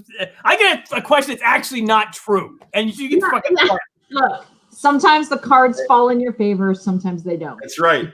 As Frederick March once told us, that's our dreams or whatever the hell he said from Death. What was the quote? At least I dream or whatever. Yeah, exactly. I got a 1. You're not next. Is it my turn? I'm next. John's turn. It's already gone off the rails. You're killing it. It's all good. Yeah, it's not her turn. John, it's your turn. Yeah, I'm looking for my die app. Oh, okay. I was checking how we're doing on Periscope. It was very funny. I have a 2. You have a 2. Yes. Okay. That's titles. And also for our father. What 1976 John Wayne movie opened with a black and white montage of scenes from old John Wayne movies? That would be The Shootist, everybody. That is correct, sir. Oh, man. I didn't even have to look at the back of the card. Yeah. Do you know what one of my favorite John Wayne movies is? Please. North to Alaska. I love that movie. Yeah. It's so good. I love it. Capuce or whatever her name is. Caprice? Oh no, I can't believe I'm forgetting it. I don't know.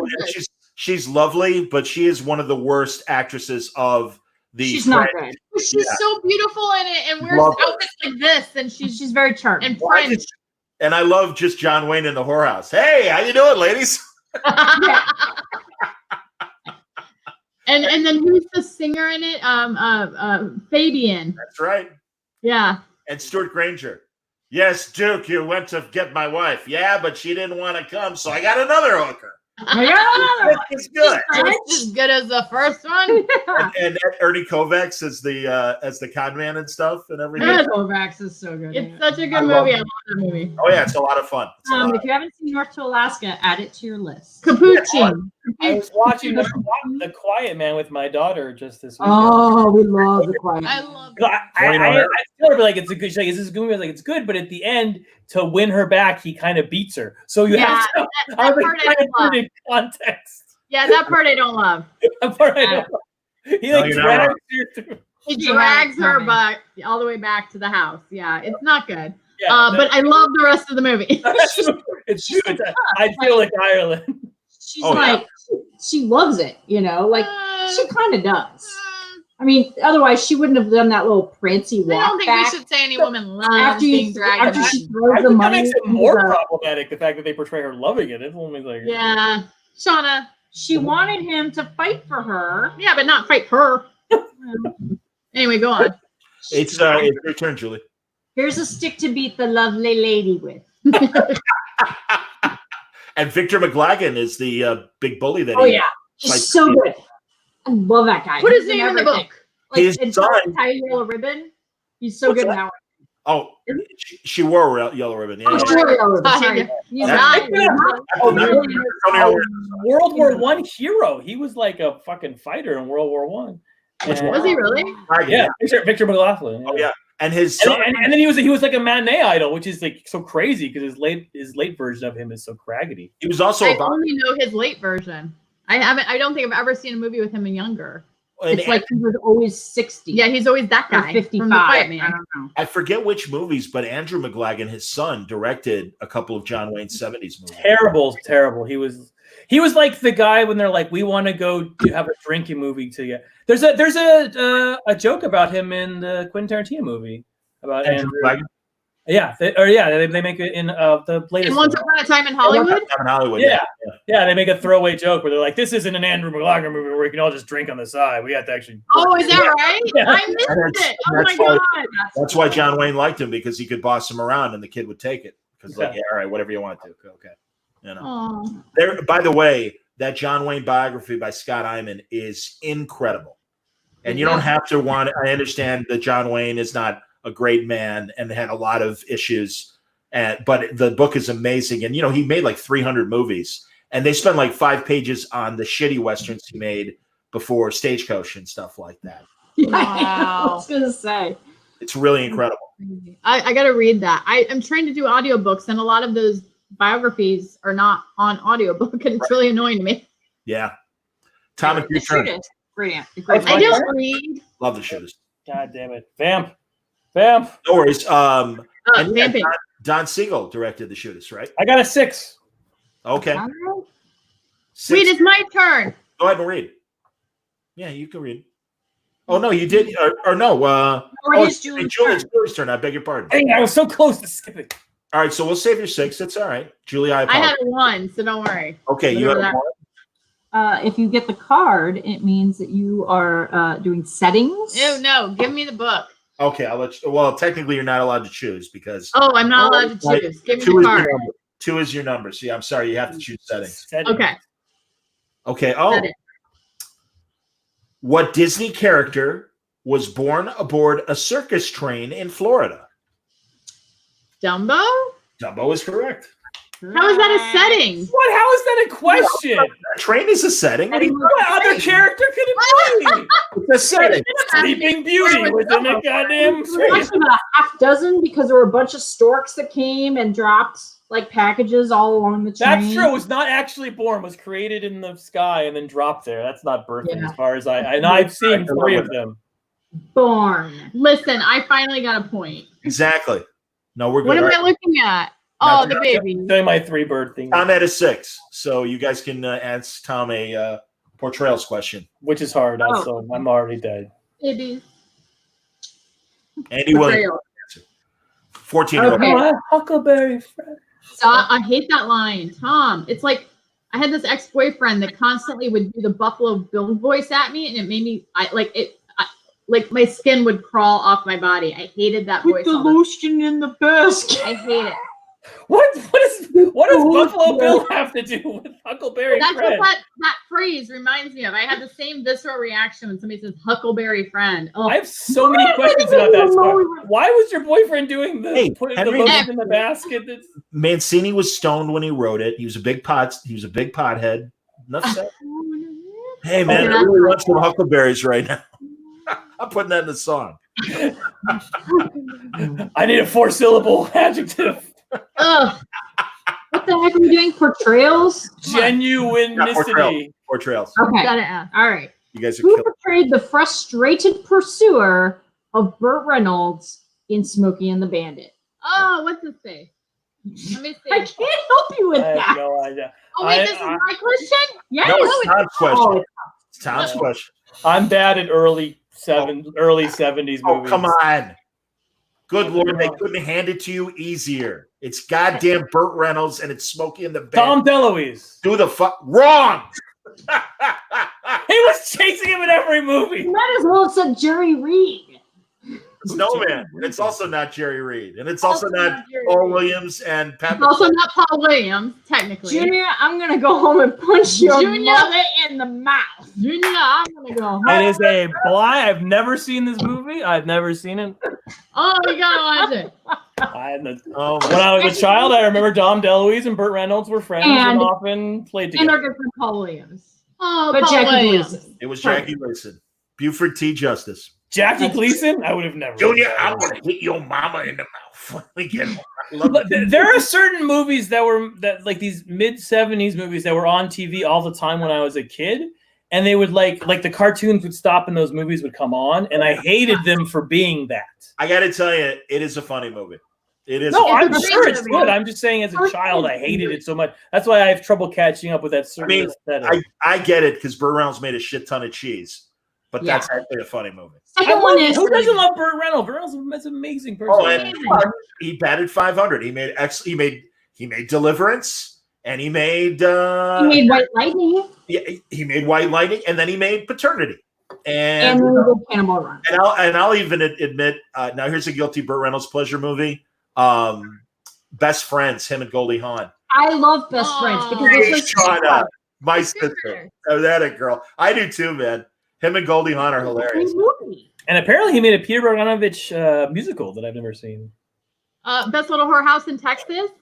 That one I did see as a child. I had to sneak with my and friends. None of us should have seen that as children, and yet I knew every song from that show, not understanding what a whorehouse was. No idea. Or why it was the best. But my favorite Dolly Parton song is from that movie, Hard Candy Christmas. And I had no idea what any of those lyrics meant, but I just really felt like she was having a rough time, that Dolly. She was. Hooper, another great. Hooper, I love Hooper. Hooper's a fun movie. Great. A lot of fun. But White Lightning, great movie. Gator, great movie. I want the fucking Dumbo question. Goddamn Burt. That was a total gimme because I've been getting. What's the middle name of that guy who was the third build in that one movie you never saw? Is it my turn again? Oh, yeah, I still think it might have been Dom DeLuise. I went through, speaking of Paul Williams, I went through a big Phantom of the Paradise. Two, thank you, buddy. Obsession for a few years. I still have it. And I was like tweeting about Phantom of the Paradise every day for like, I don't know, 3 weeks. That's and cool. finally, for some reason, Paul Williams started following me on Twitter. And I was like, I could just quit Twitter now. I have Swan following me on Twitter. This is the greatest day of my life. Oh, that's cool. More great Burt Reynolds movies. My buddy Cass says Boogie Nights. And of course, Boogie Nights. Absolutely. Longest Yard. Absolutely. Yeah, the original Longest Yard is so much better than the Adam Sandler movie. I mean, I don't know if I've ever seen Longest Yard because I didn't love old sportsy movies. It's really good. Eddie Albert. It's football, right? Yeah, it's prison football. Yeah. Oh, okay. Well, that sounds more interesting. It's fun. And I remember Adam Sandler version. And Eddie Albert's the warden in the original movie, and he's a great asshole in that. I hope at the end, John, you should post like all the movies we reference in this. It's like, here's your homework, everyone. Go watch these movies during your quarantine. They're all from various eras, so I think we're doing really mostly for me, so I can go. Why do you think it's taken me like 12 years and I still haven't written the word balloon book? That's how quickly I'm going to transcribe every goddamn movie that we're talking about. Oh my god! I'll do it. I'll go. All right. Shawna, you didn't go yet, did you? I rolled a 2. You rolled a 2. Pardon me. I'm sorry. Thank you. Titles. Oh, you had the other one. 2. Sorry. Titles. What 1956 film could have been called The Life and Times of Vincent van Gogh? It's. I know it. Hold on. No, wait, that's not it. I know it. It's. Yeah, I do. Yeah, no, it's the one. It's Kirk Douglas. It's Kirk Douglas movie, right? It's the one where he plays Van Gogh. That's right. And it's not called Van Gogh or anything like that. It's called I can get on a multiple choice. God damn it. I'm whispering it to you guys to see if I'm right. I saw you whisper. Was I right? Don't. Oh, I know it. It's got like a really pretentious title. That's like. Quit helping her. No, does that help your pretentious title? Yeah. Personally, I didn't find it that pretentious, but all right. Yeah. No, but more than like the Van Gogh-ish movie, doesn't it? Oh, maybe I'm gonna maybe be really angry when you tell I me. guess. But All right. I'm gonna go with Starry Night, but I know that's not it because I know it is a pretentious title. Damn it. Do you want to do it, Julie? Yeah, It's the Agony and the Ecstasy? Yes. No, that's not it either. No, that's Oh, not it. no! I thought you were mouthing Lust for Life. Lust for Life. Lust for Life. That's pretentious. Lust That's for That Life. is also pretentious. I like Agony and the Ecstasy better. That to me is a 50s paperback title. Yeah, Agony and the Ecstasy is about the... Richard Keel was in Longest Yard, so Jaws was in Longest okay, Yard. well then I He's will watch hilarious. it. He's Thank you, hilarious. Donald Yeah. Menza. And so are Joe Glecko and Ray Nitschke, real football players. That's right. Not that it would matter to If not. they're not the 80 something Bears, Chicago 1984. Bears, I don't know who She doesn't anybody know is. the I actually didn't know what year it was. You know, somebody I those also don't know what year it is. all the 84 I- Bears are my friends. McMahon, Gary Fensick, She doesn't know anybody. Walter but he- Refrigerator Perry, friend of mine, Walter Richard Payton, Dent. Richard Dent. Richard Dent, of course, absolutely. Otis Wilson, Jim Peyton. Covert, the center. Jim Covert should be on this broadcast. Massive old movie fan. Literally, every time I'd see him, and my nickname was Shaky, and he's like, "All right, Shaky, what have you seen lately?" And it would be like, "Oh, dude, I saw Little Giant, this great Edward G. Robinson." Oh, I know what you're talking about. Absolutely. I'm like, Oh yeah. Well, Giants a great movie. I would love just do the Super Bowl shuffle with him, and it would be. do you guys ever see the Edward G. Robinson movie Brother Orchid that was remade into Sister Act with Whoopi Goldberg? No. That was He goes to a monastery and he becomes a monk. And he has to sing? No, but he's like, yeah, exactly. Yeah, I tell you what, why don't we make a choir? Yeah, good idea. Come on, I'll sing lead. Yeah. I've No, never seen it. Put it in the transcript, John, that you'll get to, so I can remember. yeah, right away. It's Brother Orchid. it's really funny, and he really is. He's like, you guys are a bunch of swell mugs. Yeah. It's so good. It really is good. And it's very sweet. It's a very sentimental movie at the end. But Bogey plays the bad guy gangster, like he did a million times for Cagney and Edward G. before he broke through and everything. All right. Cagney and Lacey, and I was like, ooh. Oh, that'd be better. Time Daily. All right, I'm rolling. Okay. I got a 5. It's 5. No, All right. 5 is my number. 4 is better. So 5. do it or- Production. All right, ready? Yep. What two tappers hosted That's Entertainment Part 2? Oh, Part 2. What 2 tappers? What two tappers hosted Okay. That's Entertainment Part 2? Yeah, on a silver platter. That would be Fred Astaire and Gene Kelly. That is correct. Oh, good job. Good job. Thank you. I'm I tied don't with think I would have got that. I would have said like Fred Astaire and Ginger Rogers. Oh, I love that. All those movies were fantastic. 5. They are great, man. There's 5? and Fred Astaire's got a toupee. Yeah. You know, Fred Astaire, one of the saving graces of season 1 of Battlestar Galactica, the Lauren Green show. He plays a con man who they think might be Starbuck's father. Ah. And it's a really great episode. And the only reason why he did it was his grandchildren loved the show. And he's like, "Hey, my grandchildren love this. Would you have anything for me?" They're like, I think I remember that one. Is that where they go to that surface of the planet and he's down there and he pretend? Oh God! "No, it's like that's a different one." And in that one, you have Ray Milland as Ray one of Milland. the survivors in it. But no, That's it happens on the ships, and yeah, he's the con man, and he sees a free meal, and he starts pretending to be Starbucks' dad. But then they do a DNA test on him, and the woman that plays the nurse is like, you really are his father, and he's like, "Don't tell him." No. It's like because they are at that point. He's like a crook, or he's like, "I don't want him to know how much of a jerk I am." Oh wow. I just took a DNA test. Turns out. If you guys haven't read this book, is amazing. What is it?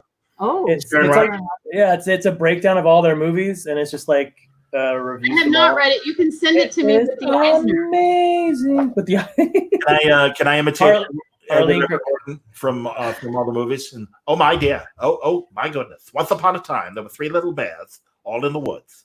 That's or whatever Horton imitation. He's in all. Amazing. Well, my goodness. Oh my goodness. I love that.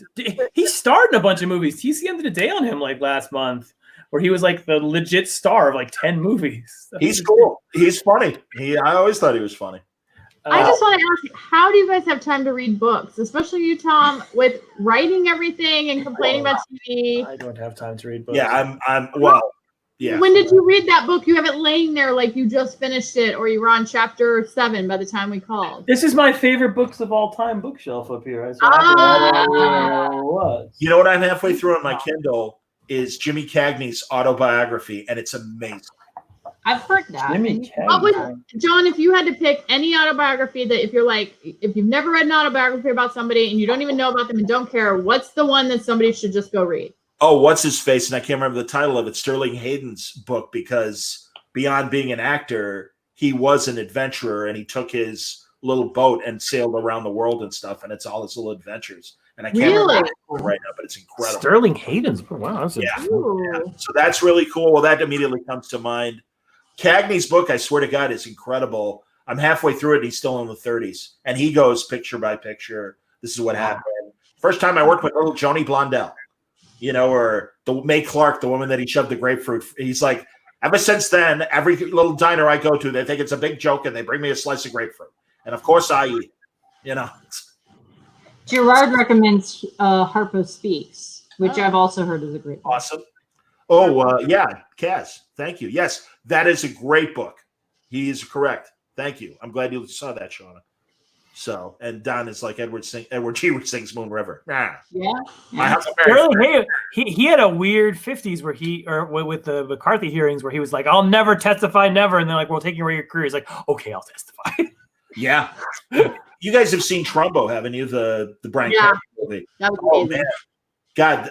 And I forget the actor's name. He's in that. Brian Cranston? No, the guy plays Edward G. Oh, he looks just like him. It's scary how much he looks like him. Was it that guy that was in Boardwalk Empire? Probably is the guy who played Capone. The guy who played Capone, and no.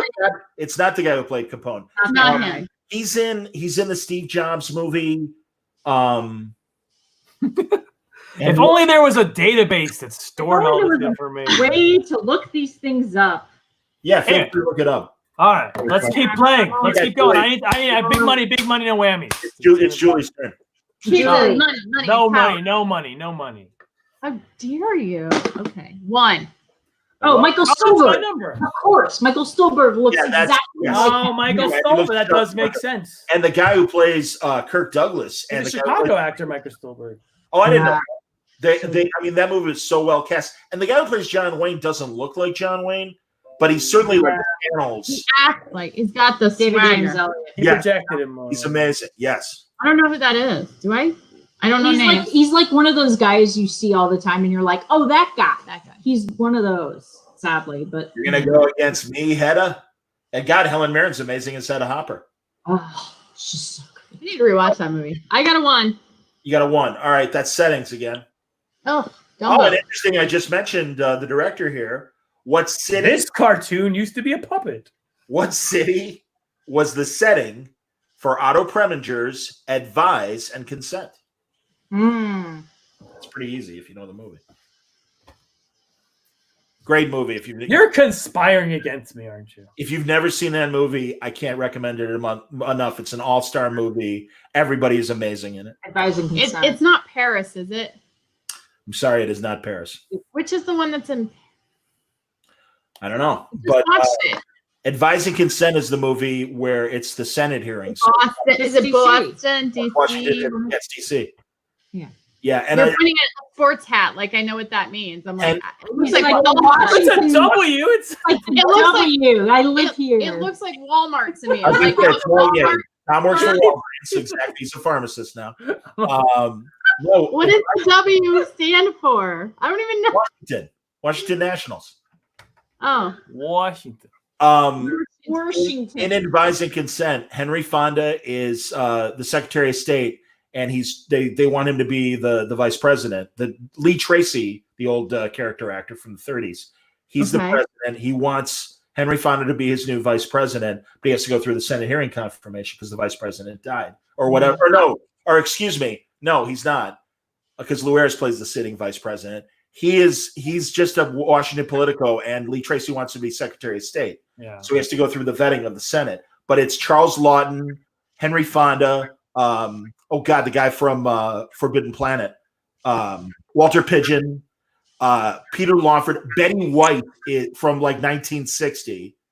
It's and Gene Tierney. It's seriously like incredible all-star cast. Everyone is. How am I going to watch all these movies? I know this quarantine's going to have to last all it. year, so I can just watch everything. Gene Tierney was haunting me at the beginning of this whole virus shutdown thing. Oh, Laura. Yeah, I saw Laura recently. That's because her personal. Do you know her personal story? How like she lost a child in that whole thing, or what? So Gene Tierney, she was doing. God, I hope this is correct because I'm about to say it on live. But she was doing this thing where she was doing like Kiss the Troops. Like I'll give you a kiss. And she was doing what she wanted, and a lot of troops came out and they gave her kisses. And later on, she had a child, and the child was born severely disabled, and changed her whole career and her whole life. Wow. And I think like to the point where I think the child died when it was like 9 or something. Like it was like a terrible, and it just blew up her entire life. And at some point later, she got a note from a fan being like, "Hey, I was actually quarantined, but I decided to break it to come give you that kiss that one day." And it was the same disease. And she was pregnant, and it went to her child. And so this guy was like, "I just couldn't resist breaking quarantine to give you that kiss. I had to be there for it." Oh, that's horrible. Kidding? So yeah, that's the sad Gene Tierney story. Now, the actual details you can look up on the Wikipedia. I would actually murder that person. I would go to their house and murder Julie's them. movie would be that Gene Tierney goes becomes and kills an that assassin, guy. and hunts him. But I have this. Let me give you a kiss, and then she stabs him into the throat, and then shoots him several times. But it was that literal thought when I was doing like C2E2. I was like, what if this is the one fan who's like, "Oh, I was coughing, but I had this." Yeah. I had to shake your hand.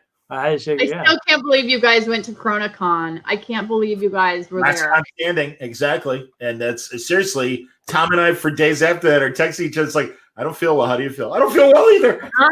I mean, you're sick anyway after a convention. Like no matter what you we do. got it over with. We did. I mean, yeah. Well, again, we didn't know how bad it was, and also by the same token, I'm so glad I went because. It's the last time we're face to face with, like you mentioned him. Hickman was there, and Scotty Young, and like all my friends, and Tom obviously, and got Tom, me, Cully Hamner, Doc Shaner, and Mitch, and my buddy Jeff Corder. We all went to Miller's Pub, and we had this great dinner, and it was great because most of them had never been there, ladies, and you guys have been to Miller's, haven't you? Yeah, I have. Yeah, and I'm like, you guys are gonna love this. It's like walking into The Irishman. You're going to feel like suddenly we're in the movie because it is. It's still so old timey and everything. They still have like white cloth. That was my last, John. That was my last restaurant. I'm thinking about it. That's the last restaurant I ever am going to go to for 2 fucking years or whatever it is. That's correct, because Jeremy Hahn and Lori Hahn are massive foodies, and they stayed an extra night. And Monday night, we went to a great place. Guys, the next time you're in town, we got to go to the West Loop because there are so many fun places that weren't there when you were living here and everything. My favorite place, we snuck away 2 years ago at C2E2 and went to Alina, but we went to the Aviary, the cocktail place. Sure. Oh, yeah. And we had like a 6-course cocktail menu. And we literally drank a bottle of water this big between every course so that we wouldn't be trashed, because we saw people like doing 2 or 3 and then stumbling out of there. And we're like, we're going to do it. We're going to make you drink everything. It was the most amazing meal I've ever had. It's a shame. They remodeled a wonderful place not too far from Miller's. It's called the Atwood Cafe. And until they remodeled it, they kept the same decor they had since the 30s. And mentioning Fred Astaire and Ginger Rogers, it looked like they were walking into a set. Well, you always said you were going to take me to the green room. We've still never. Green Mill. Oh, Green Mill's amazing. We used to go there in the 90s or whatever year I was born.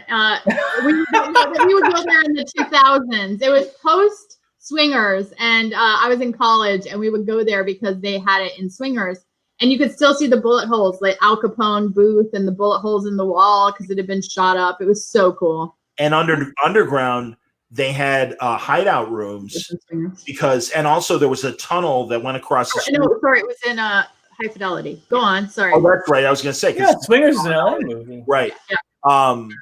It really was a gangster hangout for the viewers and listeners. And it had a tunnel that went across the street to another storefront so that if the cops came and raided the joint, they could escape underground.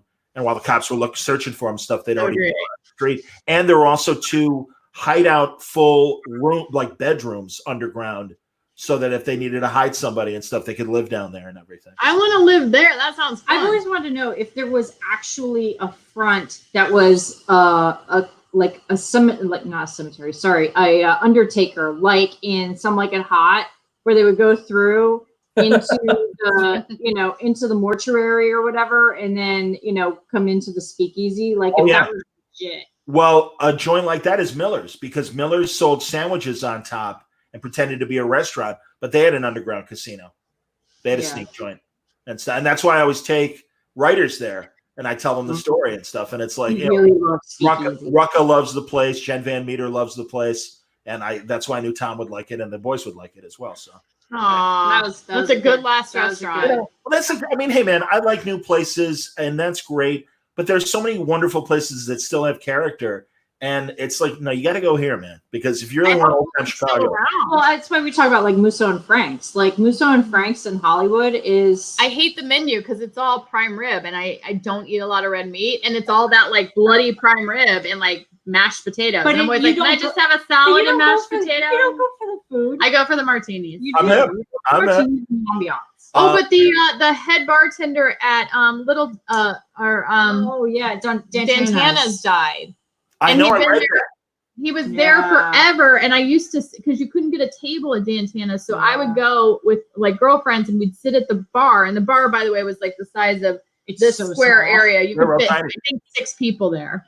And he was always the bartender there. And he was amazing. I had dinner at Dantana's 1982, and I was there with my stepmother, and we met Rita Moreno, and she kissed me. What? She's like, how old are you? I'm like, I'm 17. She's like, old enough. And she grabbed my head and she kissed me. I'm like, wow. Wow. Rita Moreno made John into a man. Rita Moreno. She's still around. You could call her, John. In her 90s. I know. She's awesome. And she's very funny on that One Day at a Time remake. She's very, very funny. I knew her from Rockford Files. And I'm like, wow, Rita Moreno. She looks amazing. West Side Story, yeah.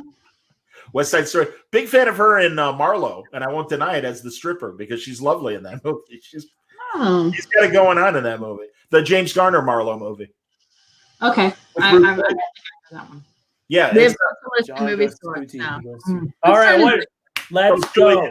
Julie's turn. Mine. Yep. 5. 5. All right, that is not your number, so we're taking a card. 5 is production. Okay. What 1939 film was the sequel to Dr. X? I had no idea. That's a hard one. It is a hard one. Dr. Kildare, Part 3. Yeah. What happened to the Dumbo questions? Dumbo 2 is Disney movies. We're all over it. Yep. Yeah, you're not gonna get it. You're not. Feel free to guess, but yeah. I'm not gonna get it. I'm gonna say it's Gone with the Wind. Last Bomb to Shanghai or something stupid. Very like nice. It's Return of Dr. X. Oh, okay. Yeah, because we all seen that one. Exactly, because there were so many unanswered questions in Dr. X. Dr. X. Yeah, exactly. Stagecoach. Tom, it's your turn. By the way, that was a good I rolled a 4. answer. 4. All right. Oh, please. 1, 2, 3, 4. What actor didn't survive the parachute jump and reduced the Dirty Dozen to 11? Ooh. This one goes to 11. Which actor didn't survive the parachute jump and reduced the Dirty Dozen to 11? I would not know this answer. Who died first? I don't know. I would guess. I'll guess. Cassavetes. No. I'm going to guess Trini Lopez. That is correct. Good job, John. Man. Well, I knew it wasn't Jim Brown. I knew it wasn't Telly, and I knew it wasn't Cassavetes. And then after that, it could have been big bohunk guy. I can't remember the actor's name. Fess Parker, I believe. Richard Kiel. Richard Kiel, of course, yes. Fess Parker was in that? No, it's not Fess Parker. I can't remember who the hell the big guy is. Yeah. Okay, I know. But anyway, yeah. That's some good movie. But I've seen it a bunch, but I couldn't have told you that. I would, yeah, I did not. Trini Lopez is in an amazing Frank Sinatra documentary about his homes in Palm Springs, and it's called Sinatra in Palm Springs. And Trini's one of the living guys that was still kind of tangentially in the Rat Pack and everything. and I love a Palm Springs home. It's Sinatra's buried in Palm Springs. Yeah. Well, and it shows the gigantic final place, but his first 40s house is beautiful. You can even Airbnb it. I mean, it's not cheap, but you gotta send us a link because that is like maybe the first thing I'm doing when this coronavirus thing is gone. You can be in a house. The movie is the movie's on Vimeo to rent or buy. Oh, interesting. And it's a great movie. I bought it. It's a great movie. All right. So cool. Whose turn? I'll send you the link. Now it's Tom. Yep. No, we just have Tom. Trini Lopez. I was the loser. It's Shawna. And that would be me. It's 3-3 between Shawna and I, and Julie and Tom have one. So I rolled a 3. You rolled a 3. Tom. Hang on. That's off screen. I think we should be able to trade questions. What was the first color film to win the Best Picture Oscar? Oh, okay. I hate Oscar trivia. That's not fair. Hard. How green was my valley? No, that's an interesting guess, but no, it wasn't Tom's turn. He missed Trini Lopez pants, but yes, I missed Trini Lopez. I missed Lopez. Gone with the Wind. But it is Gone with the Wind. It is not. Oh, yeah. Which was actually it was the sequel to Return of Dr. X. That's right. Dr. X. Well, my first Dr. guess X, Return of Dr. X. Yeah, Dr. X makes his move on Scarlet, and yeah. I'm still boggled that Warner Bros. Wanted people to pitch Gone with the Wind as their favorite movie they were looking forward to. That movie is super racist. So racist. What PR person is like, man, I want our talent to endorse this movie? I was going to mention. Appreciate and respect it. Here's the Columbo Gone with the Wind tie, believe it or not. Thomas Mitchell was the first actor to play Columbo because it was originally a stage play. Stage play. And you guys know who the network wanted to play Columbo, and he had no interest in doing it. Oh, I do know this. Big star. Really big star. You're going to say it. I'm going to put, yeah. Oh, I don't know. Well, whatever. Whatever. I don't know. We're moving on. He says that Julie had 2 turns. Who cares? That's all right. That was Pants? Yeah. I have no idea. Pants is yelling at us. Pants is drunk. That's all right. I hope so. God, I hope so for your sake, Pants, that you are drunk. So anyway. Pants doesn't drink. That's true. I forgot about that. George Reese Superman isn't Gone with the Wind. Yes, but yeah, Bing Crosby was the one that the networks really wanted to play Columbo. Oh, really? Hey, I think we got a murder over here. I'm going to go. That is the worst decision. I have a child named Crosby, so I'm a pretty big fan. I was like doing his voice because every time he says something, he goes through his musical range, and it's like someone running down the stairs. It's like, hey, I'll tell you what, we're going to do a little thing right now. Maybe we'll have fun. Look at that face. Look at that. Adorable. Julie is Irving Berlin on the brain because we watched this cool concert where this guy, you can explain it, but anyway, he played like Irving Berlin. Thank you. Anyway, he talked about the fact that it's like they had that great partnership because Berlin was writing so much of the music that Bing Crosby ended up singing in the movie musicals and stuff. So anyway, Irving Berlin had the Spanish flu whenever that was going around, and he was sick with it, almost died, and he had it for 6 months and came out the other side of it. So there you go. Yeah. I was going to say we're all Cliff Clavins in this episode. Yeah. Cavett was interviewing Fred Astaire, and he was saying, because Astaire obviously known for the dancing, but really sang a lot of songs and was actually very popular. What's that? I said Bing Crosby. I meant Fred Astaire. Yeah. Well, that's I was going to say about Astaire. He's like, wow, Gershwin really wrote a lot of big hits for you. And he's like, yeah, Berlin wrote like 9 or 10 of my hits too. And it's like, God damn. I mean, so he had like the best material of the time, and it was all going to Fred and everything. But no, you're right. I mean, obviously Berlin and Bing with White Christmas and everything. Yeah. And I'm sure there were others. Didn't Berlin and Astaire, like, they worked at a piano thing together, so they met in a piano store? Oh, that wouldn't surprise me. I don't know. But those and Tom and I have talked about those Gary Giddens, the jazz historian. He's writing a multi-volume like Bing Crosby, and there are 2 volumes out. Yes, that's that's the first book. They're amazing, and really like Chaikin and I bonded over these books as well. Because Chaikin's a massive jazz fan, and all the facts are amazing. Put it on the floor, Tom. Put it on the floor. Goes in a pile. The sad part is it goes on top of my dog. She's sleeping. She's like, oh, let me see. Roxy. Gideon's asleep in his cradle right now. Yeah, good dog. I got a 5. All right. You want to do? Oh, I'm doing it. Okay. 5. That's Green production. production. Yeah. Sorry. What dynamic duo wrote a tiebreaker? Wrote the script for My Little Chickadee? My Little Chickadee. My Little what? That's Mae West and W.C. Fields. That is correct, sir. All right. Is that the tiebreaker? Did John just win? No, I'm at 4. We were playing best of 5. One more. Oh, I see. Okay. Whose turn is it next? Wait, did I have a turn?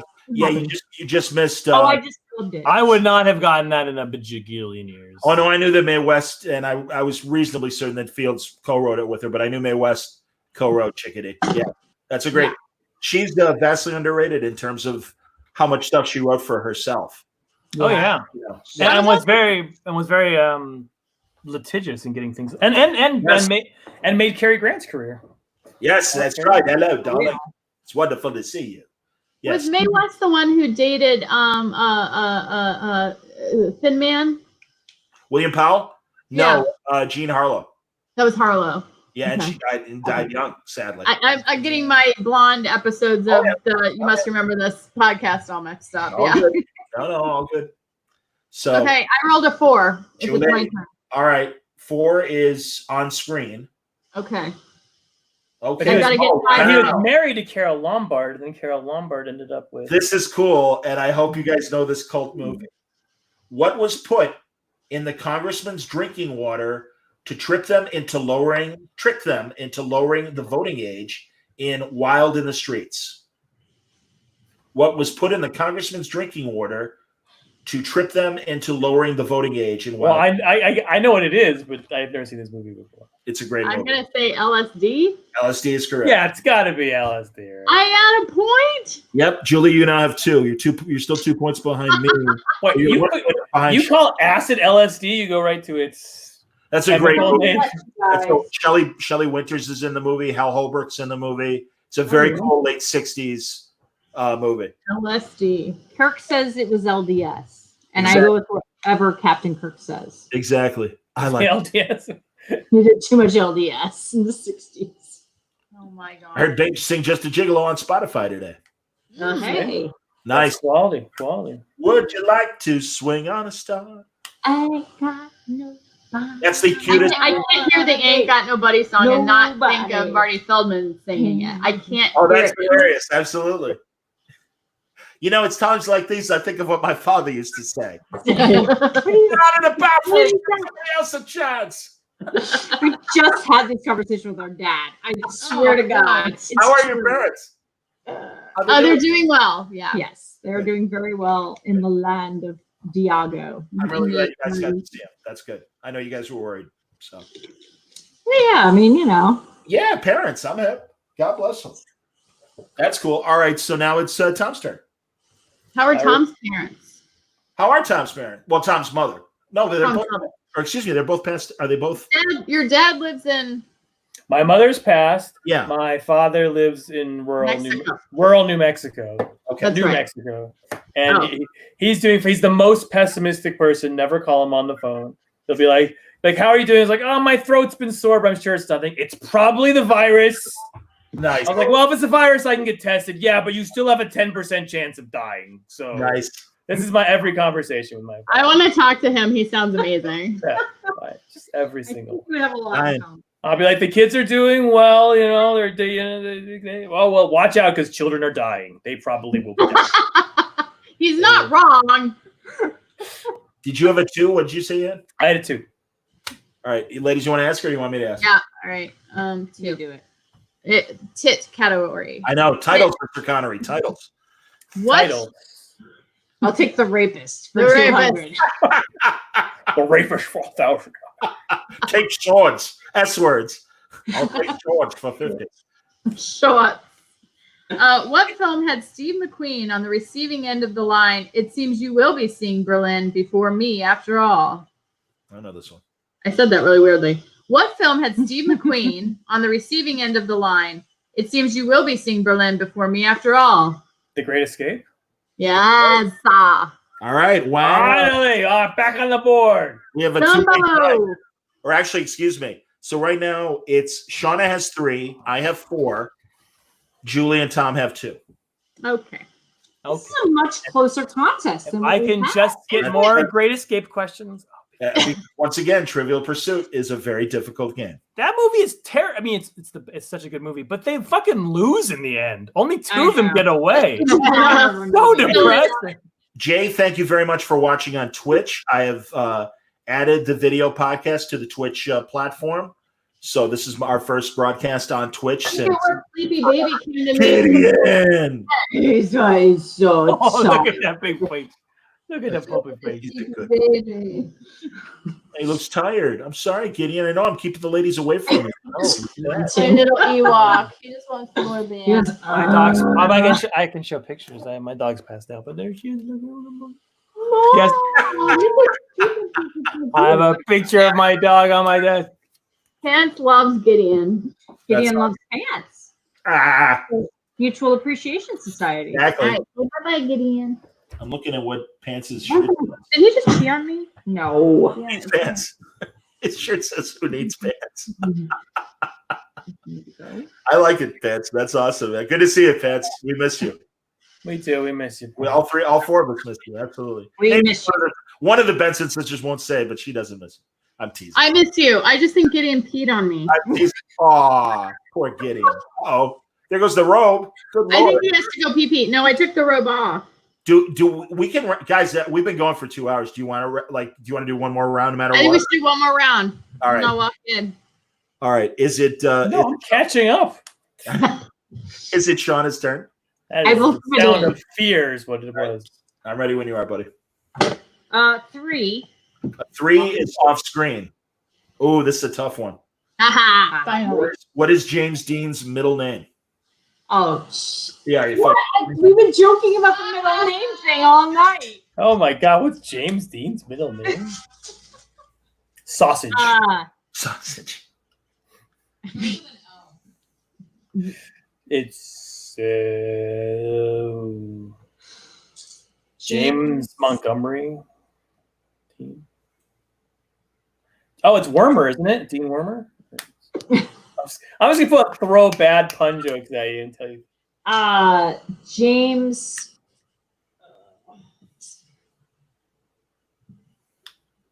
Robert. No, I'm sorry. It's Byron. Oh, you know, Byron was in my head. I literally almost. Really? So Wow. crazy. You thought of Byron, really? That's ridiculous. I'm sorry. I All right, literally was thinking about Byron. I was. I want to just prove that I am rolling. I have a 1. You have a 1. Okay, sir. Or settings. Okay. What weekend was it when the Amity Islanders realized they had a problem on their hands? Oh, it was Memorial Day weekend, wasn't it? That no, it was not, sir. What? Oh, was it Labor Day? July 4th. Oh, it was July 4th. Oh, man. Opening the beaches on July 4th. Bummer. It's like, Bummer. oh, All right. Playing win. for pride, Julie and So many right now. I got a 6. All right. You got a 6? Okay. Come on, Dumbo me up. Peter Falk me up. Let's go. Oh, no. Oh, maybe you'll get this. Who played the title role in 1937's Wee Willie Winkie? And when you think about it, it's not as hard as you think. Wee Willie Winkie. It was a fairy tale. 1937. Yeah. I know the answer for this one. Wee Willie Winkie runs through the town. Yep. I always think of Bullwinkle on Bullwinkle's Corner reading the poem. Wee Willie Winkie. Am I supposed to be thinking of a little person? Is that why the title is? Oh. Well, Who's the name of the guy that's in Foul Play? No. Billy Barty. Billy Barty. No. It's not Billy Barty. Oh. No. But it technically she was a little person back then. Oh, Shirley Temple. It is Shirley Temple. Yeah. Wait, Tom, were you going like this for eyebrows? What were you doing? No, it's your temple. Oh, It's my eyebrow. Wee Willy Winky. My Vince Coletta eyebrows. Did it work? I thought you were doing the bushy eyebrows again. I was like, what is happening? I'll give you any more clue. Just spell it out. I'm excited to see how many, like if Jay's the only person on Twitch that's watching, but I'm thrilled that you're watching there, Jay. Yeah. Well, I haven't done a Twitch. Last time I did a Twitch, I was at Challenger's comic store with Mike Norton, and he was doing a signing for his little Donnie Trump book that he was doing back then. Oh. That online strip that he was doing. All right, so Tom, you want to play for Pride? One more question? Great. I got a 5. I rolled a 5. Go for it, ladies. 5. You want to ask it or All you right, want all right, Julie's got What's it. the category? 5 is Production. yeah, production. What epic actor once called an epic film the easiest kind of picture to make badly? What epic actor once called an epic film the easiest kind of picture to make badly? An epic actor? Who would qualify as an epic actor?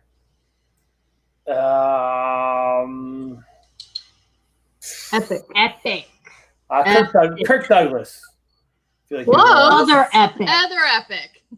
Charlton Heston. I was going to guess that. I would have guessed the other epic. that. My God. Tom and I quit.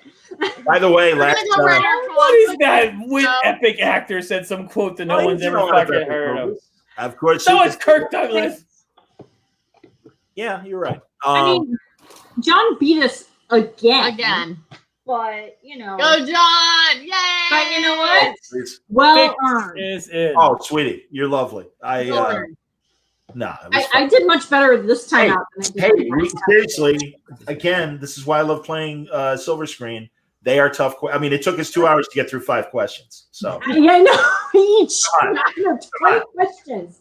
Literally 20 questions took us 2 hours. I don't know. A lot of combo at the top. Hey, there was a lot of color commentary. Yes. It was like watching the Blu-ray of this and hearing Yes. all the behind the scenes. It's true. We do a lot of, Yeah, but that's what makes it fun. And honestly, all three of you know how much you mean to me, and I am thrilled that you guys come back and we get to have these fun games and we hang out and we see lovely robes and lovely hats. You know, Oh, yeah, my hat. Yep. Loser hat. Now. look she's like I was watching Dead Men Don't Wear Plaid the other day, and you look like Rachel Ward in Dead Men Don't Wear Plaid when she, thanks, Dollface, I got this, and he dresses. I'll take it. Huh? Don't make that face. I love that movie. I won't. I'm not a hat person. I still want to see, and they take a lot of scenes from it in Dead Men Don't Wear Plaid, The Prize, and it's Vincent Price and Charles Lawton, and Ava Gardner are all in this weird movie, and they use a ton of scenes from it for the Steve Martin movie. Oh, I didn't know that. Yeah. Oh, that's interesting. I'll have to watch it. I've I got a do lot love of Dead movies. Men Don't Wear Plaid, though. I love that movie. I got a lot of movies to watch. I hope everyone wrote these down. Thank you, John, as always. Yeah. Thank you, Thomas King. Thank you, Tom. I know Thank you, that everyone. a new announcement is coming soon, and when it's ready, I'm sure we'll have another conversation sooner than later. And Is it about a comic or about TV? It's about Strange Adventures on HBO Max. You guys should all. When does issue 2 come out for Stranger No. Things? June something or other. Okay. I don't know. It's not yeah, like- I'm sure I will say it a bajillion times on Twitter. So if you want to see on Twitter, you know. But yeah. Read Strange Adventures. What else do I do for a living? No, the TV thing will never be announced because TV things don't exist. I don't think TV exists. I don't see how any shows ever get made based on what I can tell. So yeah. So look forward to me not being on TV. Well, and also obviously, New Gods in pre-production. We'll see what happens or technically production, whatever the proper status is. Ladies, I know, and they haven't announced when the Nickelodeon show is happening, right? Oh yeah, Star Trek Nickelodeon animated series. No, but the animators are working from home and So it's still going. So Good to hear. that's one of the few things that can still kind of keep going forward. Yeah, which is it's in nice. production.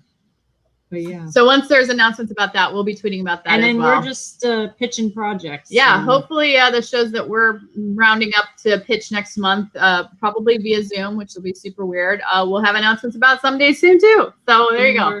Fingers crossed. Excellent. And then Tom and us and Tom are going to be working on that Columbo show. So I was going to say we can talk maybe next month about Columbo. And reconvene in like 30 days or so. I'll give you guys a break from having to look at me, but Stop. Oh, John, can I say something super quick? I said this to you in text, but your double podcast. Oh my God, my brain just melted with the man who just passed. Marty Pasco. Marty Pasco. Oh. Yes, that was an amazing 4 hours of listening. If you love DC history, it was my favorite podcast I listened to all coronavirus. You made me cry at the end. It was, if you're just looking for, just go listen to the 2 Marty Pasco episodes. It's just like them going, it's just the best kind of wonderful nerd. And you learn I learned a ton about DC Comics history, and just I can't endorse that enough. Go subscribe to Word and listen to those episodes. Beyond working there in that period in the 70s and 80s, he was kind of the historian of the place. And he really, once we got to know each other, he really became a good friend. And I'm really I'm sad that he's gone. I mean, it was really a shock, and all of us that were friends with Marty we can't believe it. And it's still amazing. But he's really wonderful. Oh, there you go, Nick. Yeah, if TV doesn't exist, want to keep you in comics, Tom. And yes, Mike Conrad also points out that Up in the Sky, Superman by Tom and Andy Kubert, best Superman story he's read in a long time. And I've been a Superman fan most of my nearly 50 years. Aww. Yeah. Up in the Sky is in hardcover in your comic store, and so is Omega Man if you want to order some books. There you go. Absolutely. Support the LCS. Yeah. So and Roger loved the Pasco podcast. Yeah, man. I mean, honestly, we literally talked for like 4 hours, and he's like, "Have we really been talking for 4 hours? That's insane." And I'm like, yeah, but Marty, again, you're comfortable. And really, I was begging him to come back the last couple of years because he wrote for, the 80s Twilight Zone, the CBS version.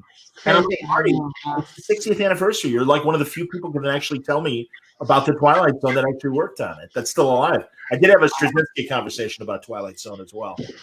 He was a good one, but yeah. Oh, that's nice, Cameron. Cameron says he'll listen to Pasco tomorrow. Thank you. Yeah, there you go. I want to do the Twilight Zone rewatch. I need to like watch all of the Twilight Zone. The 80s Twilight Zone certainly can't hold a candle to the original show, but there's a lot of good episodes in that 80s run. There really are. I might pick out a few of those to watch too, but I definitely need to just they do. Actually, are they doing it Memorial Day weekend? They usually do. I'm sure some channel would likely. Sci-Fi has in the past. They're on Netflix. You can just stream. They're on Netflix. They're on CBS. The originals are on CBS All Access. Well, yeah, it was the greatest show ever, and it's because they got Richard Math, the man who wrote I Am Legend, the man who wrote Nightmare in 10,000 Feet. I mean, so many classic sci-fi writers, and Bradbury. Ellison. Yeah, Bradbury wrote a Twilight. Bradbury, yeah. It was, and not to mention Surley himself, who was a genius. So, also look for online if you want to hear some cool Serling. He spoke at UCLA many times to a large audience and just extemporaneously speaking, and he's incredible. So, all right, I've kept everybody far too long. Walk the dog. Okay. Thank you. Bye, Take it easy. guys. All right. The kids leave, and I'll wrap things up. Thank you, guys. Take care. Good night. Good night, Tom. And good night, everybody. Thank you very much for watching once again on Word Balloon. It's a pleasure as always, and thanks a lot for hanging out. So many of you watched tonight. It means a lot. We'll do more trivia. It's always fun with these guys. So be well, stay safe, stay happy, stay healthy. More Word Balloon coming this weekend. The audio of this will be coming on Saturday, and a whole lot more. But as always, thanks a lot for watching.